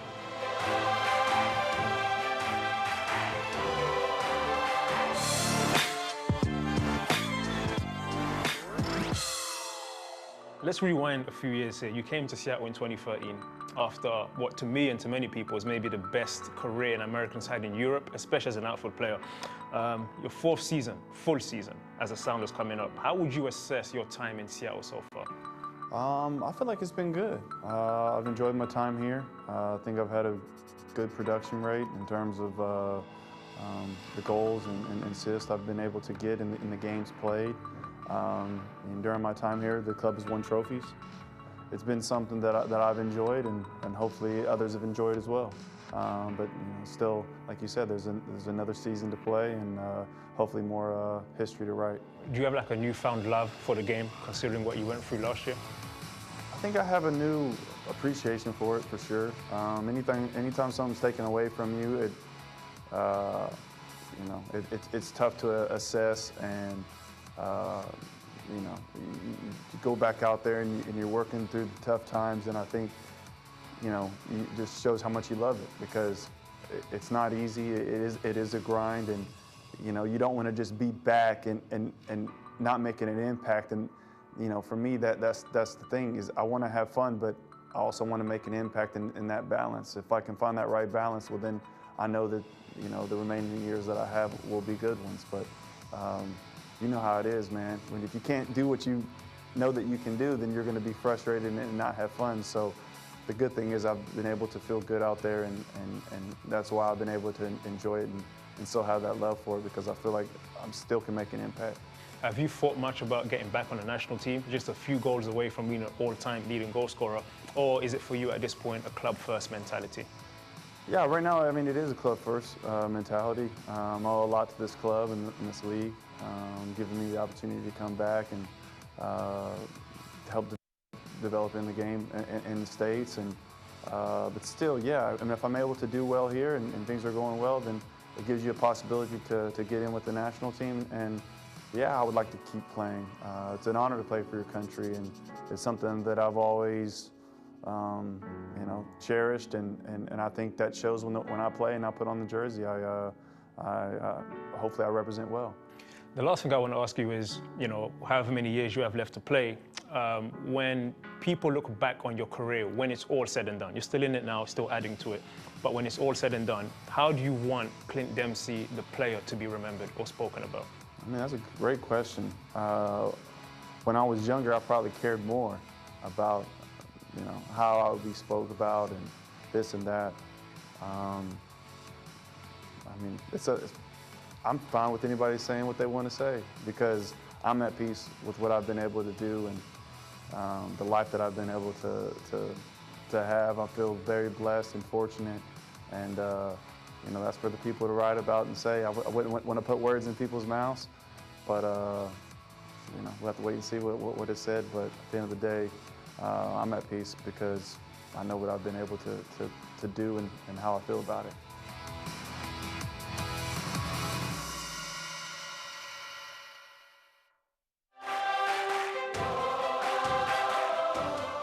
Fans are anxiously waiting the second half. Scoreless here. Sounders 2, Portland Timbers 2. Starfire Stadium, well, we had sunshine at the very beginning and then a torrential rain. Things have dried up for the moment here, Andrew, but talk quickly here about some of the highlights. We don't have a ton. Timbers 2, nothing real serious, but Seattle had a couple opportunities pretty serious in the first half. Yeah, 2 very dangerous chances. This one coming here just in the 2nd minute. You see that ball in from Nanasinkum to Zach Mathers. He pulls it back. It serves in a great ball to Irvin Parra, but just on the bounce, Parra cannot direct it at net. See there on the 2nd angle, just scuffs off the foot awkwardly. And then another one later on in that first half. Look at that great long ball from Rogers up the field. Mathers, fantastic first touch to chest it down. Beautiful back onto his left foot, but full credit to McIntosh. Gets down. Sometimes a fingertip is all you need, and that's all he was able to get there. And those are the only reasons we're still at 0-0 right now. Now, we talked about Zach Mathers at the beginning of the game, what an offensive threat he would be, and he's lived up to it so far. On the other side, we haven't seen too much from Villian Bijev. Been quiet, but they do have options on the bench for Timbers 2 and Augustine Williams, the man with the lone goal this year for T2, as well as Victor Arboleda. We'll probably see those guys in the second half. I wouldn't be stunned if we saw both those guys here in the second half. Andrew Greger might get to a point about 70 minutes in and go, we're still looking for those first 3 points, and if you can take 3 points from your chief rival's hometown, your first ever win at Starfire, back down to Portland with you, it'll do your team a world of good as you're looking to overcome an 0-2 start. Of course, and the positivity for Timbers 2 is they got a shutout in the first half, hopefully looking to keep that going in the second half. For S2, 1 goal in their first game. They need to get something on the board. They need to finish those opportunities we saw for Para with Mathers and see if they can't create something here in the second half. Just about underway here. 45 minutes left on the clock between these two in this Cascade rivalry. It means a lot here, the USL version of it. I'll let you know if we've had any changes so far. S2 still conferring together. Well, the rain has granted a temporary reprieve to the 22 men down on the pitch. I'm sure they'll be grateful for it. Although sometimes, Aaron, I think as a player you might almost prefer if the weather just makes up its mind and continues to do one thing. Players have had a chance to dry off a little bit, I imagine. Back out on the field. And we are underway here. Second half, Starfire Sports Stadium. S2 versus T2. First half never really seemed to get underway. A lot of stops and starts, a lot of fouls. As we talked about before, some missed chances. See, that pass gets away from T2 already. Breaking down the side, Henry Wingo. Still going. Wingo. Still driving, Andre Lewis is there. It's deflected, and it's a corner already for S2. Seconds into the second half. Well, I was about to say it's going to be very important to see who seizes the momentum right out of the gate here. But an early corner, 4th one of the game for S2. And Zach Mathers has been getting more and more dangerous with every set piece he's served. Here is Mathers. He's going to whip this one in. Headed away easily by Renico Clark. All the way back to Wingo. Nice feet from Nuhu, and he'll smash that one way above the bar. We typically see one of those every game from Nuhu Tolo. He loves to shoot, but it is rarely on target, I have to say. Well, you know, you gotta love the attitude. You gotta love the attitude, exactly right. You love the attitude. Just a little bit off in the final product. Riley Grant sees that one out of bounds. One change for T2. Blake Bodley is off. Victor Arboleda is on the field. The Columbia man signed with the first team here in January. 25 appearances last year for T2. He's another one of those guys who made the jump. 4 goals and 2 assists last season. Arbone, he wins out there to Olsen. Arbone again, he can't keep that in. So one change here for T2, nothing for S2 so far. 2 balls onto the field again. Brett keeps it, keeps going. Far post, Nanasinkum. A little tangled up there. Second half, Andre Lewis. Second half kind of shaping up as the first half was. Just things not quite as crisp as they can be from between both these sides. Renico Clark to Nico Brett. Jimenez. Slow it up back to Clark. Took a shot in the face late in the first half, but seems to be just fine now. Riley Grant to Wingo. Does well to keep the ball, Henry. David Olsen back to Wingo. Space to go. He's got Nuhu to his left. Narbonne.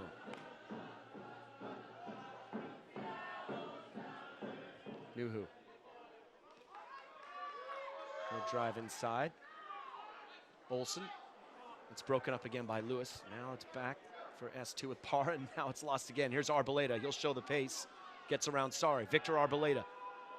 He absolutely pulls away from Sari there. Still going, but nicely stood up by Rogers. Good defense from the young man there. Well, you see once again just a little bit too far in front of himself this time from Arboleda. Mathers. Things opening up here. Zach Mathers still on it. Andre Lewis doing so well again to break things up. It's a shot from Parra. Goes over the goal, but McIntosh had to stretch out for that one. Take a look at the replay here. Irvin Parra, just first time, goes for that dipping effort. That did not miss by much.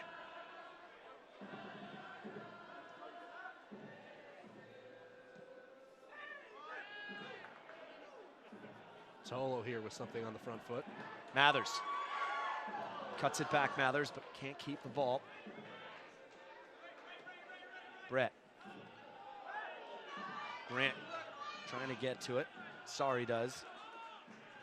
All the way back to Tyler Miller. Brett still going. Miller goes long. Good touch from Wingo again. Under pressure. Nanasinkum. Good feet from Rogers there. He'll find Para. Still going. Nanasinkum now. Plenty of space to go. Just two. He has numbers. Nanasinkum.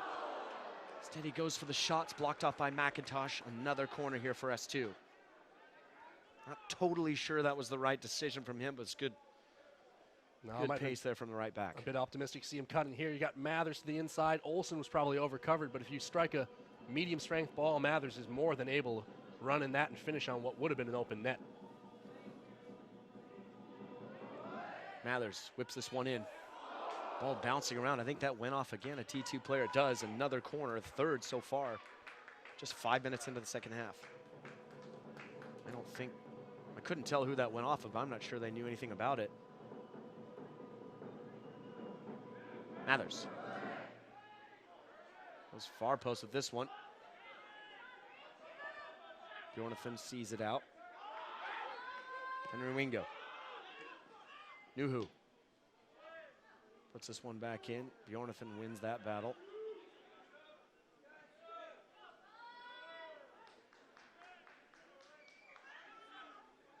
Very sorry. Henry. This pass again cut out by Andre Lewis. He's had a solid game in there, breaking things up. Damraoui. Good ball to spring Arboleda on the left. Victor cuts inside. Villian Bijev just where he likes it. Bijev with the shot, and that is it. We've definitely seen him score those before. An excellent finish there for Villian Bijev. Opens his 2017 USL scoring account. Fantastic strike from Bijev there, well outside the 18. And Timbers 2 catches S2 looking on the counter. Too many bodies downfield. Bijev needs only a little bit of space. Instead, he gets a ton. And you see here, plenty of space. Good effort from Tyler Miller to go after it, but you're not going to stop that shot. Yeah, no chance for Miller. It's an excellent goal from Villian Bijev. Created there by the pace of Arboleda. T2 lead here at Starfire Sports Stadium, 1-0.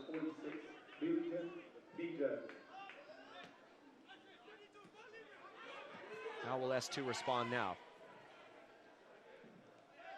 Almost seems a similar story as it was last week. Good first half, or a decent first half for S2, and then the second half things started to unravel a little bit against Sacramento. Nice ball there by Para to put Nanasinkum in.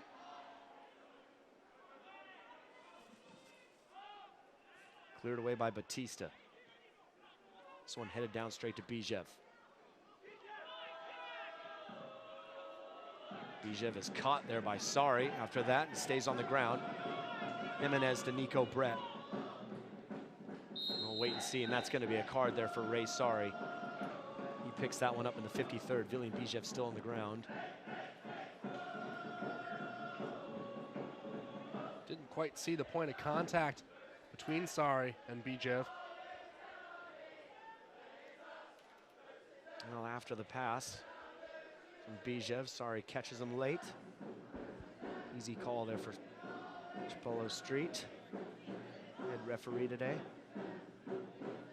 Well, and we were remarking in the first half, we'd seen an awful lot of fouls with an awful shortage of bookings.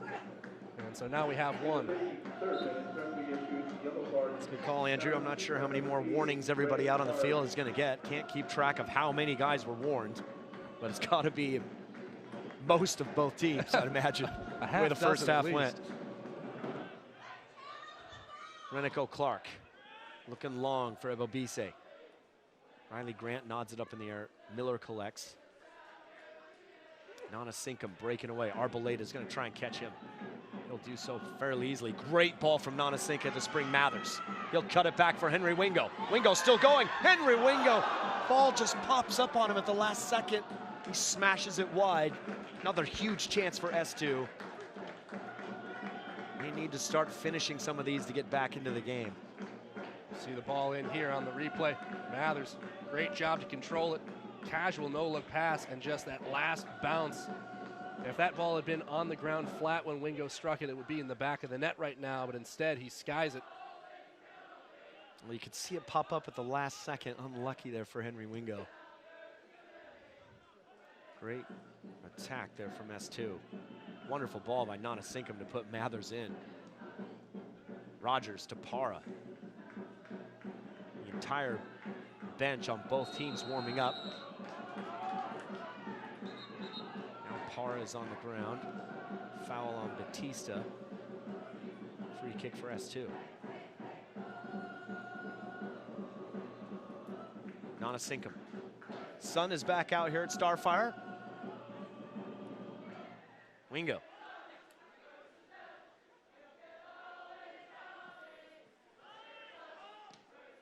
Nuhu.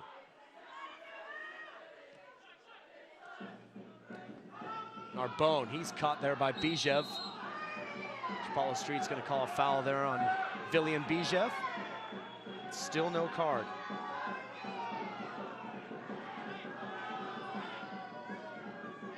We'll have to see if there's another look to be had on that contact. At first it looked like just a late tackle. Caught Narbonne around mid-shin. Here we go. And ooh, the studs you see right there coming down on the ankle of Narbonne. And those really do hurt, Aaron. Absolutely, just a late challenge there from Bijev. Free kick for S2.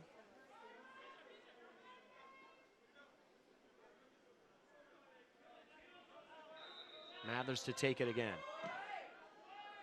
Mathers going long, headed away by Bijev. He's going for that far post there, but it's always going to be tough for anybody to get behind. Nana Sinkum's onside, whips that cross. Too close to McIntosh, though. He collects it. Just taking a look at the halftime stats here, Andrew. 7 fouls committed by S2, 9 by T2.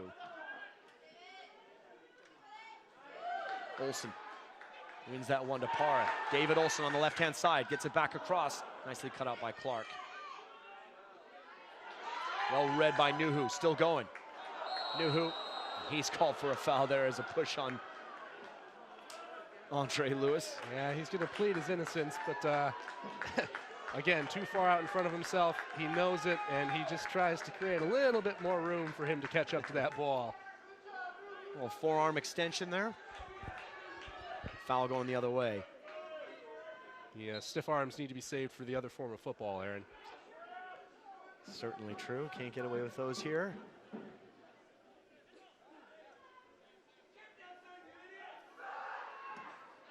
McIntosh. Nicely flicked on by Ebobisse to Brett.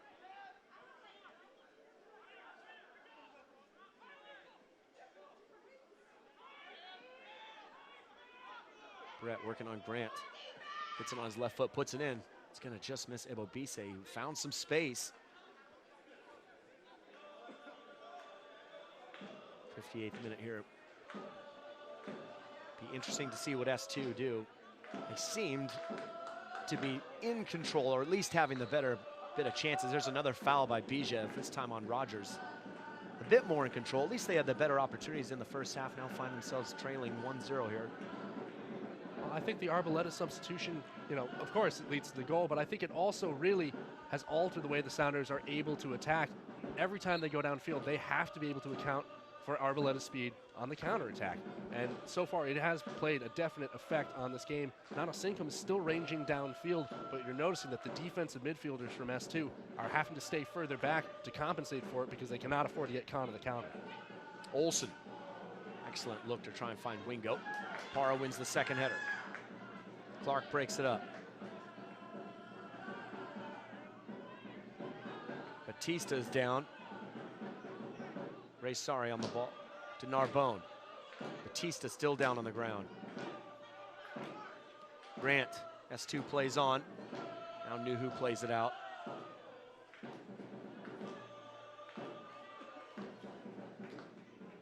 It's the right move there from Nuhu. Batista very slow to get up. Contact between him and Parra while they were chasing that ball up in the air. Now you wonder if he came down and on top of Parra's foot, rolled an ankle or something. Back to his feet though. Stepping gingerly. Here's the replay. See there, his weight just shifts from underneath him. And he comes down. Awkward little crow hop on that right ankle. He'll try to go on. Bijev to send it all the way back to Miller.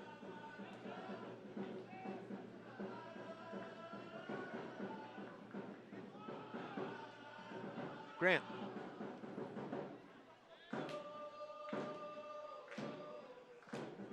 Emerald City supporters trying to get the S2 team going. Parra, just a little, Nanasinkum goes down. Counterattack opportunity for T2 here. That's broken up by S2. Parra again. Good switch from him out to Henry Wingo. Wingo still going, caught there by Damraoui. He will pick up a yellow card, Dylan Damraoui. 61st minute. Yeah, see here, Wingo, the cutback just too good for Damraoui. Tries to stick out a foot, knows he's beaten, and in attempting to recover, winds up clipping both of Wingo's legs.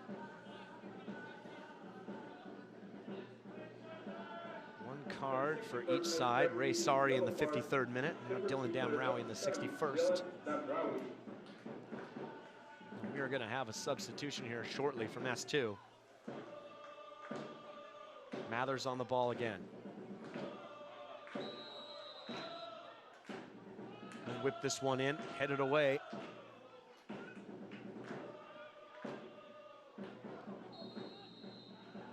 It's going to be a foul on Mathers. Maybe too much on his shoulder on Victor Arboleda.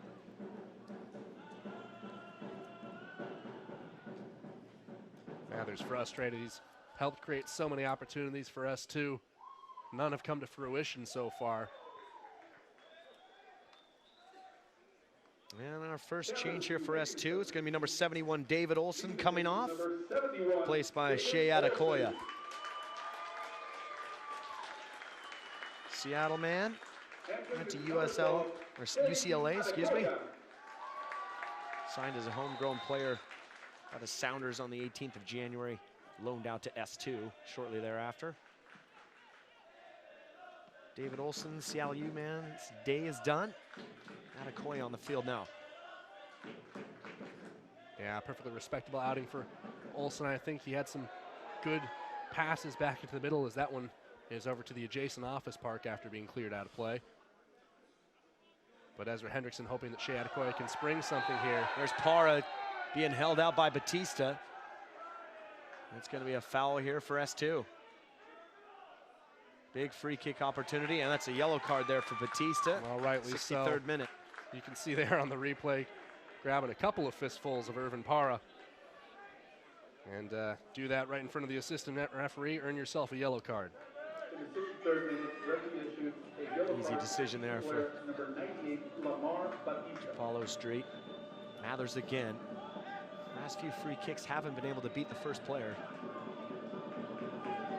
Good pressure here from S2. He's got both Tolo and Sari back. You wonder if he doesn't play it short right on the top of the box.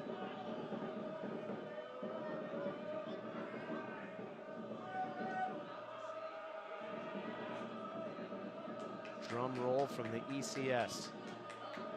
Players still moving around, waiting for that whistle. Here it is, Mathers. It's a good ball in, right on the 6, headed away though by Bjornatham. Good clearance from him. Kyle Bjornatham attacks the ball very well in the air. Had a chance to see him do that throughout his career at Seattle U. And he's been instrumental in trying to shut down some of these long balls today from S2. Bjornatham going long, looking for Bijev. Miller does so well off his line there. Arboleda. Rogers sends it on to Nanasinkum. He goes over the top. Here's Shea Adekoya. His first few touches. Adekoya using that pace. Shea Adekoya, and it's in! The equalizer for S2. Shea Adekoya. Ezra Hendrickson's got to love that. sub makes an instant impact, similar to Arboleda a few minutes ago. Well, he was at one point ranked the fastest man in the Sounders Academy, and you can see exactly why right there. Give him an inch, he'll take a mile.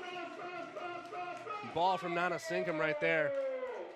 And one touch, two touches, and great composure finishing to the far corner.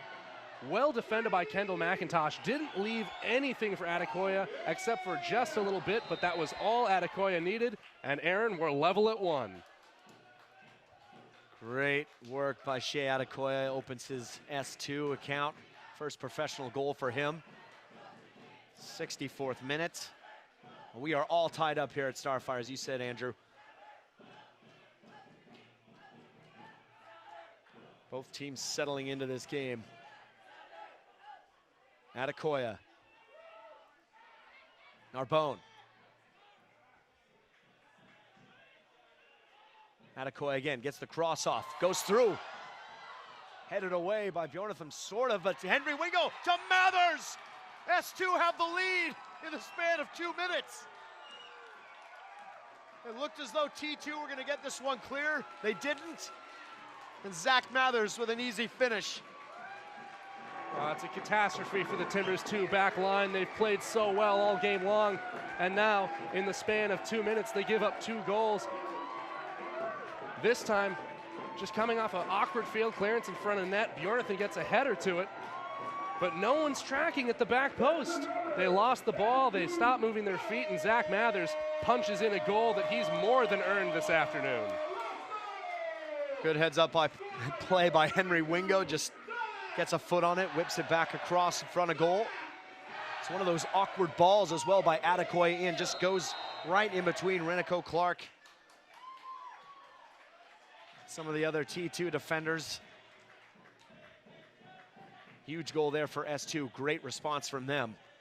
They now lead it 2-1 here in the 67th minute, Starfire. Well, after a stop-start first half, we are on fire right now. You know, at right around the 45th, 46th minute, as we were starting the second half, I was curious myself, I wonder if we're going to see a goal today. Well, now we've seen 3 in about a 15-minute window, Aaron. And I think we're going to see a couple more. This game is about to open up.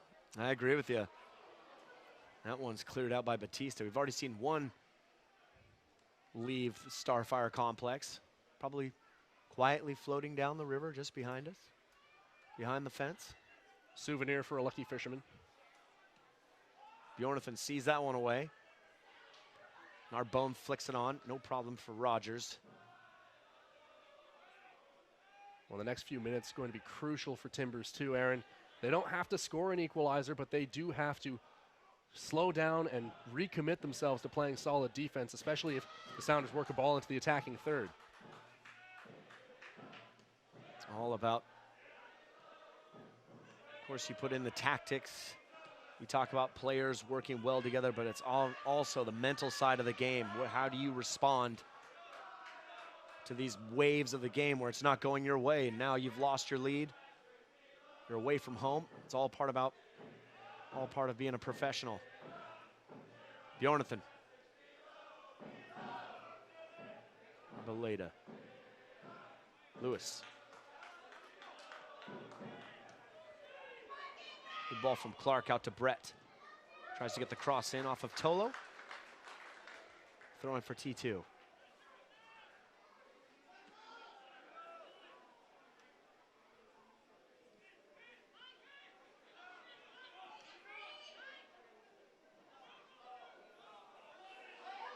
No foul there. Nuhu tries to see it out. It's going to go out of bounds. Thrown again for T2. Now, just the way Bonnie Field in Sacramento is for S2, Starfire is for Timbers too, as they have yet to win here and have just lost their lead. So we see a substitution. Dylan Damraoui coming off. It's going to be replaced by Jacob Montez, Portland Academy player. Second sub for T2 today. Montez slots there in the midfield. Another exciting young Portland prospect. Yeah, just 19 years old. Andrew Greger throwing out the young guy, seeing what he might be able to accomplish. Of course, Gregor, second season here with Timbers 2. Last year, coaching the young Marco Farfan, who's now starting tonight for Timbers against New England Revolution, and pretty impressive for that young man, 18 years old. Another exciting example of U.S. soccer. Ball from Montez. And there's a shot. Miller, what a save from him. Ebobisse got everything on that. First corner of the second half for T2. Great save by Tyler Miller. Great turn and fire instincts from Ebobisse.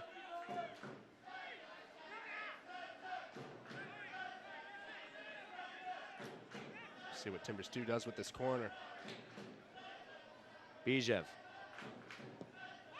whips this one across. Gets Sorry right in the chest. Bijev still going.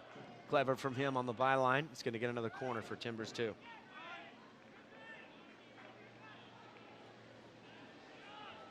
Got a look at that save from a moment ago. See here. Turn, fire from Ebobisse. And Tyler Miller was so quick, he almost can't catch it in frame there. Throws himself to the ground and turns that aside. Bijev again. Chapalo Street's blowing the whistle. Another, it's the third time he's done this so far in the game. Talking to Nana Sinkum and Renico Clark. Really trying to crack down on the holding, and we're going to see a card here. One for Renico Clark.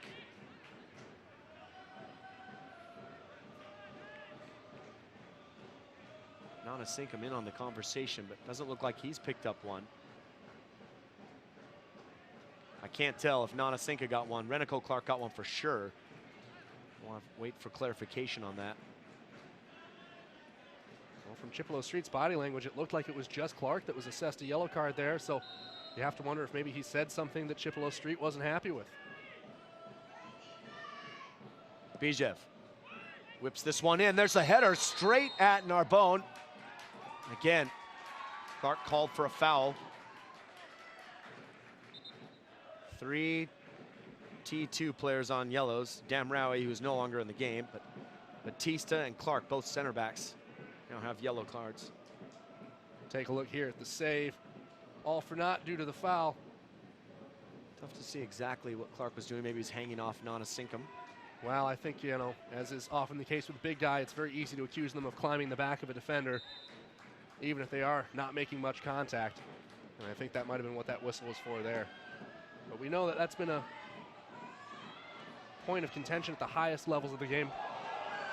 Scary moment there for Batista and McIntosh, but it was never hit hard enough. That would have been rubbing salt into the wounds. Oh, absolutely, but again, that's one of those things where you look for a composed back line. Clark looking for Ebobisse as Rogers goes down. Miller gets a hold of it. Arboleta gets a hold of Miller too. But we know that referees at the MLS level are looking to kind of shut down a lot of what you might describe as nonsense that goes on in the box on free kicks. Wonder if a similar memo was circulated for USL. Nico Brett, good cross from him. Miller comes out, very brave. Collision between him and Ebobisse. It's a foul on Ebobisse. And again, we saw this earlier between Mathers and McIntosh early on in the first half.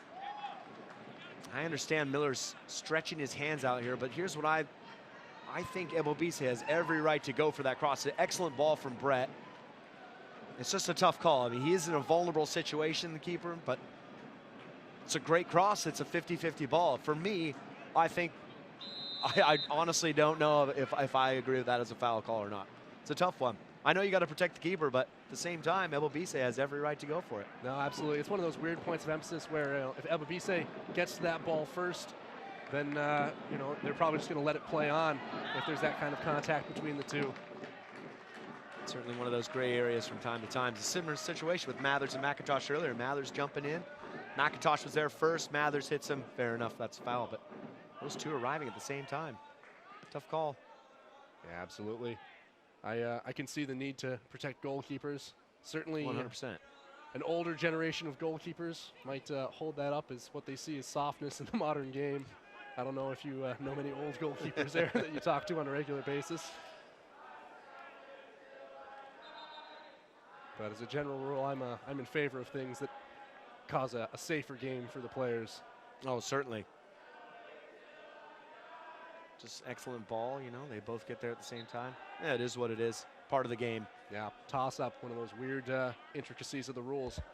Another substitution here for S2. That's going to be it for Henry Wingo there. Coming in, of course, the man from Hawaii, Shandon Hopiau. Had a fantastic first half last week against Sacramento. Went out with a knock to the head. T2 will certainly be aware of this man. Just took a kind of a line drive of a clearance to the head from Sacramento left back James Kiffey.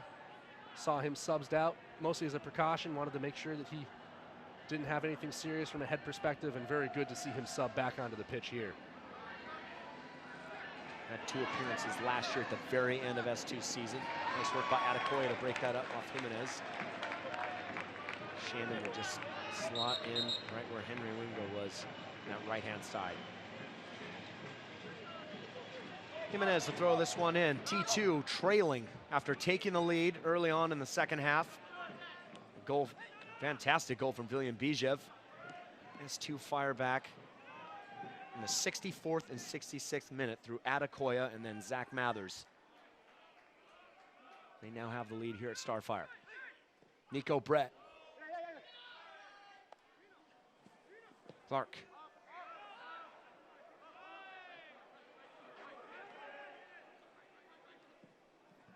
Batista going long, no one there. Yeah, and you see here legs on players from both teams kind of starting to lag a little bit. Players flagging as their energy fades as we enter the 76th and, well, nearly enter the 77th now. And it'll be interesting to see if Timbers 2 can kind of create a dynamic enough attack to draw Sounders 2 out of position to get a good chance on goal. Lately, it looks like they've kind of been relying on a long ball and hoping Ebabise or Arboleda can get on the end of it. Jimenez clears this one away. Bounces off Nuhu.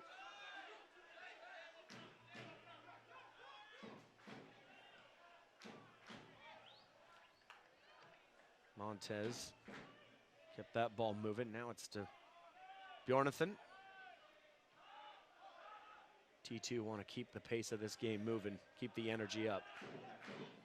S2 want to slow things down in this game. It's a fine line, though, between slowing things down and becoming a little lazy.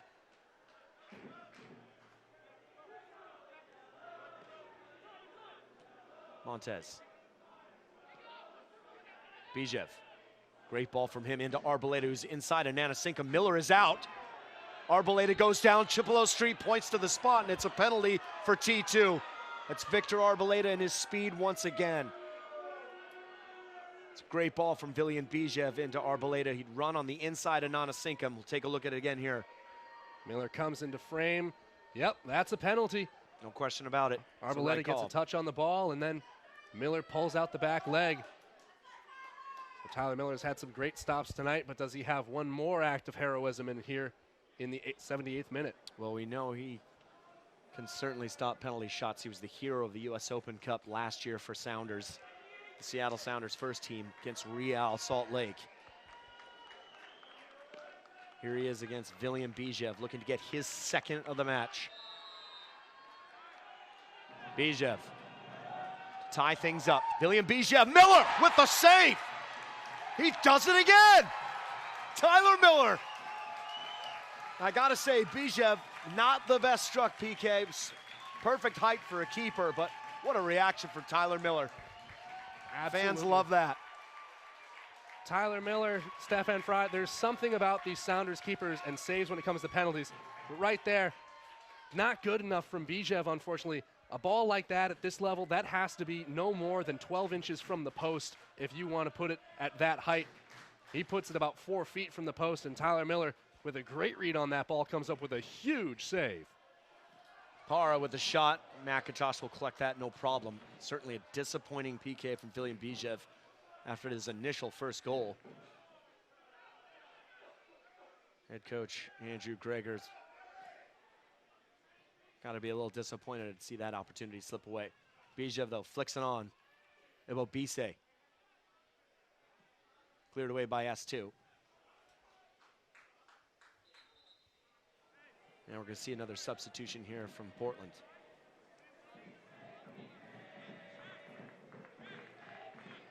And it is coming in. It's their other goal scorer. It's Augustine Williams onto the field. And it's Shaquille Jimenez. His day is done, the right back. Placed by young Augustine, 19 years old.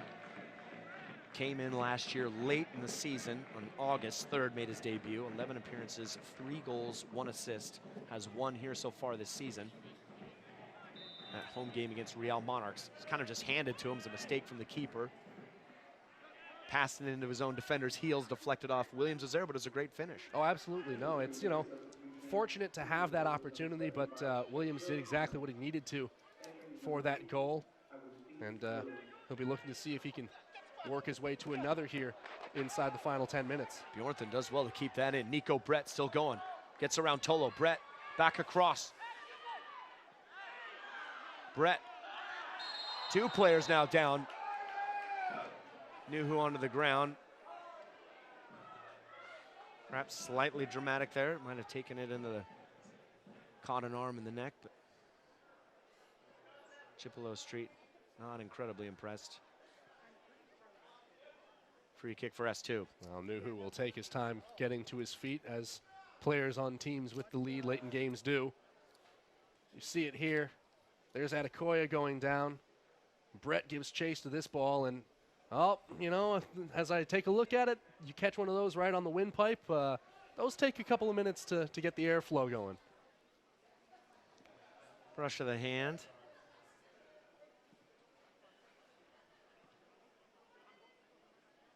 Well, it's a good positive substitution. Augustine Williams on for right back Shaquille Jimenez.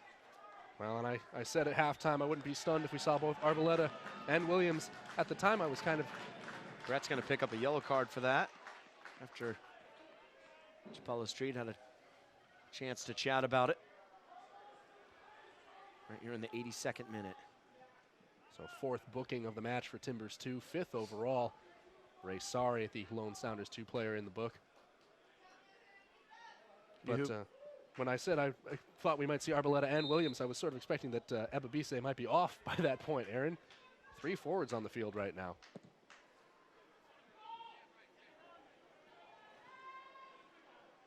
Certainly will make for an exciting finish here. S2 are going to counter with another substitution of their own. Ezra Hendrickson put in number 99, Felix Jenkum. He made his debut last week, and Irvin Parr will make way. Jenkum, fellow Cameroonian of Nuhu Tolo, played at the same club, Rainbow FC, signed on March 22nd of this year. Cameroonian U20 player. Irvin Parr's day is done. Worked hard up top there, wasn't able to get a finish in, but another good hard-working performance from Mr. Parra. No, absolutely. Ultimately forwards are always judged on the goals they score, and I suppose that's a fair enough metric, but there's always so much more to a forward's game, and for me, one of the best things about Parra is how he can harass back lines. Here's Adekoya. Made a huge difference since he's come on. Cleared away by Brett. Ebobisse. Still going, Ebobisse. Bijev now released. He's got Williams on the far post. Bijev still going, cuts back inside. Narbonne gets a piece of it. Ebobisse. Perhaps should have taken that first time. Now gets it to Williams. Augustine Williams. On his left foot, still going. Can't keep it in, gets out of bounds. Gotta think Ebobisse pulls the trigger first time on that one. Well, Sounders 2 definitely going to take their time putting this goal kick in play. That was a lung-busting run by the entire team to try to recover. You saw they pretty much arrived as an entire unit, but it was a great tackle right there at the edge of the box to slow up Bijev long enough to let everyone else get back. You have to wonder just a little bit, S2 with the lead. How are you going to let William Bijev get a counter-attack like that? Is it necessary to have the outside backs continue to go forward? Just a few minutes left here. Ebobisse again. really growing into this game the last few minutes. Montes, T2 still going. Nicely worked by Rogers, breaks it up. Mathers. Andre Lewis collects that ball. Back to Brett. Bijev looking to Brett. Knew who's going to get there first. Good speed from him still.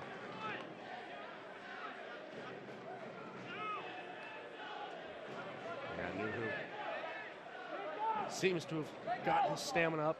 We talked about it times last year. It seems like those last couple minutes he might fade, but still good for a hop, skip, and a jump if you need him right now. Andre Lewis. Ball bouncing around. Adekoya just smashes it downfield. Schenkum giving chase. Batista going long. It's another pretty decent ball. Augustine Williams won't get there. Tyler Miller will see it out. Well, if the first half was pretty quiet, the second half has certainly made up for it. 3 goals, penalty save from Tyler Miller. Numerous chances from both sides. Well, and I think what I like best is, in particular, the first 2 goals, Bijev's and Adekoya's, were such beautifully struck balls. Really kind of a masterclass in finishing from those 2 young players. BJ picking his target on the far side. You know, you kind of have to wonder if you can do that from the run of play. What makes it so hard from the penalty spot? Sometimes I think it's what's right between a player's ears. Well, for a man of 8 goals last season, surprised that the quality of that penalty kick. Ball's broken up here by S2. Adekoya to Schenkum. He gets there first. Adekoya, chance of breakaway again. Shea Adekoya still going. He's got Shandon on the far side. Great tackle by Clark. Stretching everything there. Well done by Renico. Clark has won his team a goal kick. We'll see here again that header first touch from Adekoya. So easy for him at a dead sprint. And that ball rolled out of play. But good idea from Adekoya. You know, his left foot not quite in the right position there, so he went to distribute. But again, another great tackle from Renico Clark. Clark had to get there as well. Shannon Hopiau was on the right-hand side all alone. Would have been an easy tap-in for him. Here he is now. Mathers. S2 looking to put this one away. 87th minute. Nuhu still making a run. Adekoya. It's where you just wonder sometimes if that's the run they need at the moment. Narbonne, unchallenged, still going. Narbonne, he's on a card already, Renico Clark. Living dangerously. I don't think you'll see a second one for that. It's a sort of run-a-play foul. Nothing cynical in it, just kind of goes after the ball, and Narbonne stops moving his feet once he feels the contact, but it is enough to win the free kick. Just never know what's in a referee's mind sometimes. He easily could have said, that's it for you. Mathers will take this. 3-man wall in front of him. S2 just going to put in 4 guys. Everybody else is going to stay back wisely. Zach Mathers, great little shot going for the near post. Just wide. Good effort from Mathers. Yeah, see, going for goal in his head all the way. Right spin on it. Almost looked like that might have taken a small deflection, but at the end just mishits it by a couple feet. But I'll tell you what, if you're another team's coach watching this footage today, you're taking a look at number 32 in green and going, okay, we're going to put a couple extra guys on the wall when he's over the ball. T2. Last couple minutes to try and find an equalizer. Clark again. Ball's out of bounds. It's going to go T2's way. Well, that's a savvy play by Adekoya to toss that ball back into play, but it's not unheard of to see a yellow card for delaying the restart of play. He'll escape without a booking. Narbonne wins that one.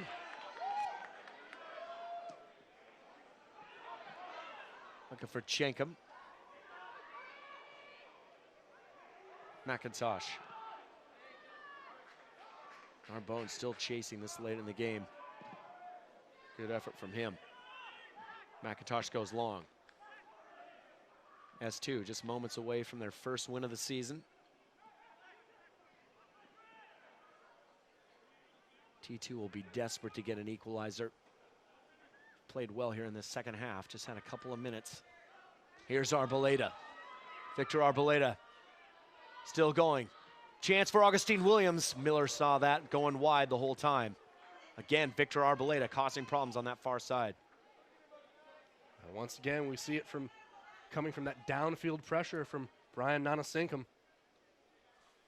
Just hoping he could stop Arboleda in his own end. He couldn't, and led to a very dangerous opportunity for Timbers 2 here in the final minute of the play.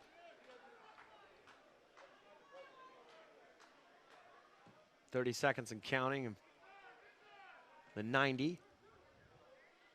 See how much stoppage time we'll have. Narbonne cleans this one up, but goes straight to Arboleda. Fourth official has signaled 4 minutes of stoppage time here at Starfire Sports Stadium. 2-1 lead for S2. Nicely dealt with there, Nuhu. Back to Tyler Miller, team captain for today.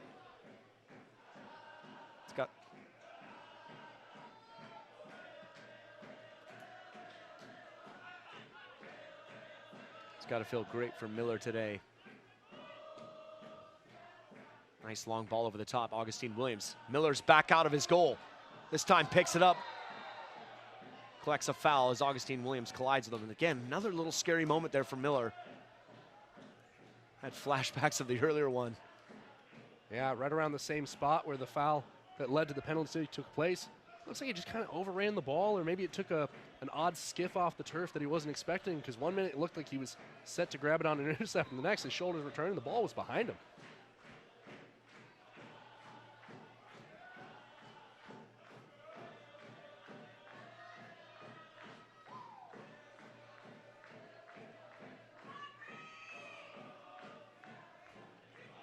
Bjornathan. T2 going forward one more time. Nico Brett.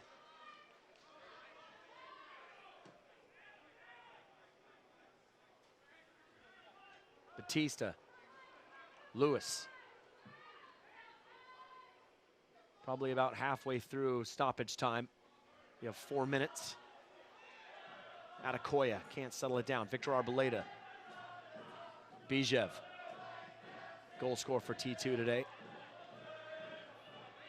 Bjornathan, it's a good switch from Lewis. Got Brett to his right. Bjornathan driving inside.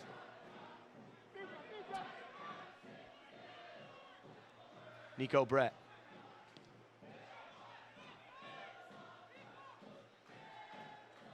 Bijev, good patience here from T2. Lewis. Arboleda gets the cross-ins, deflected.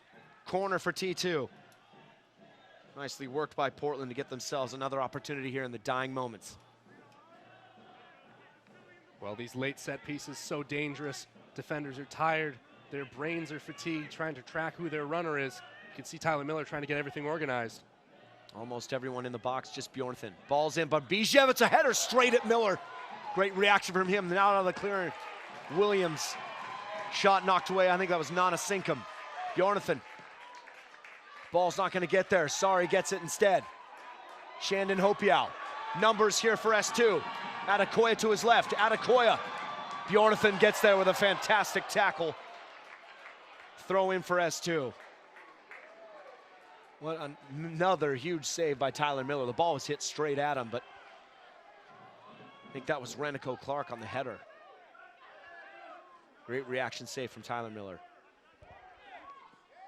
Can't be much time left now. Nuhu's won another throw-in for S2. Narbonne's just gonna knock it long. Yeah, trying to spring a man down in the corner to eat up some clock. Bjornathan clears it away again. It's gonna go out of bounds. S2 just seconds away from their first win of the 2017 season.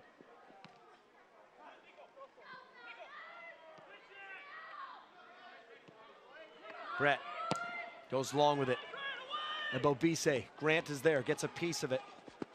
Tolo saves it. Grant goes long. Chapalo Street looks at his watch, nothing yet. Nico Brett. Out of bounds, thrown for T2. Augustine Williams will collect it. Williams gets the cross off, out of bounds for a throw-in. Again, Street looks at his watch.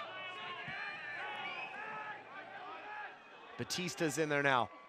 It's a big throw, headed away by Tolo, straight back to Brett. Cross is blocked. Shouts of blow the whistle from the fans. We've hit 4 minutes. Another big throw from, ball is flicked on. Bjornathan knocked away there by Nana Sinkum, and that is gonna do it. S2 going down early in the second half. Getting the equalizer from substitute Shea Adekoya in the 64th, and Zach Mathers with the winner in the 66th. But what a second half we had. T2 gotta be feeling just a little bit frustrated. They had the lead, they lost the lead, then they have that huge chance with the penalty kick. William Bijev, not the best penalty kick, great save from Tyler Miller.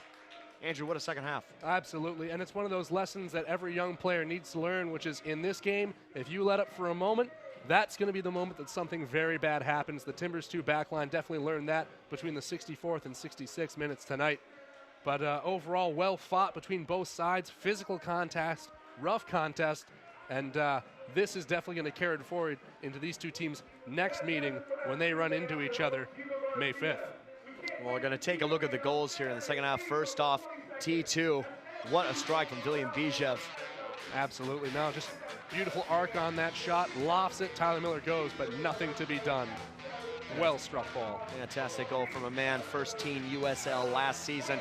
But S2 reply, their substitute, Shea Adekoya in the 64th minute. It's all speed from him. Absolutely. You want your substitutes to make an impact. Well, how's this for an impact? And again, look at this finish off the left post and in.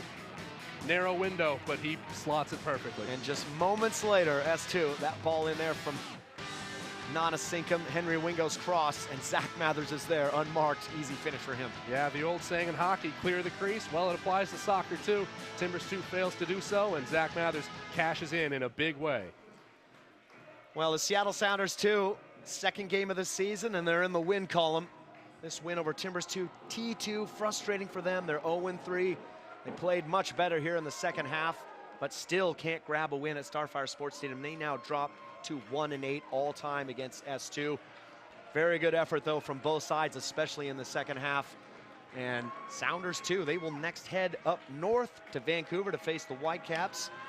And T2 will head home to face Orange County SC. Pretty exciting stuff here at Starfire. No, very much so. And you know, as Sounders 2 salute the fans for coming out to support them, they can be happy.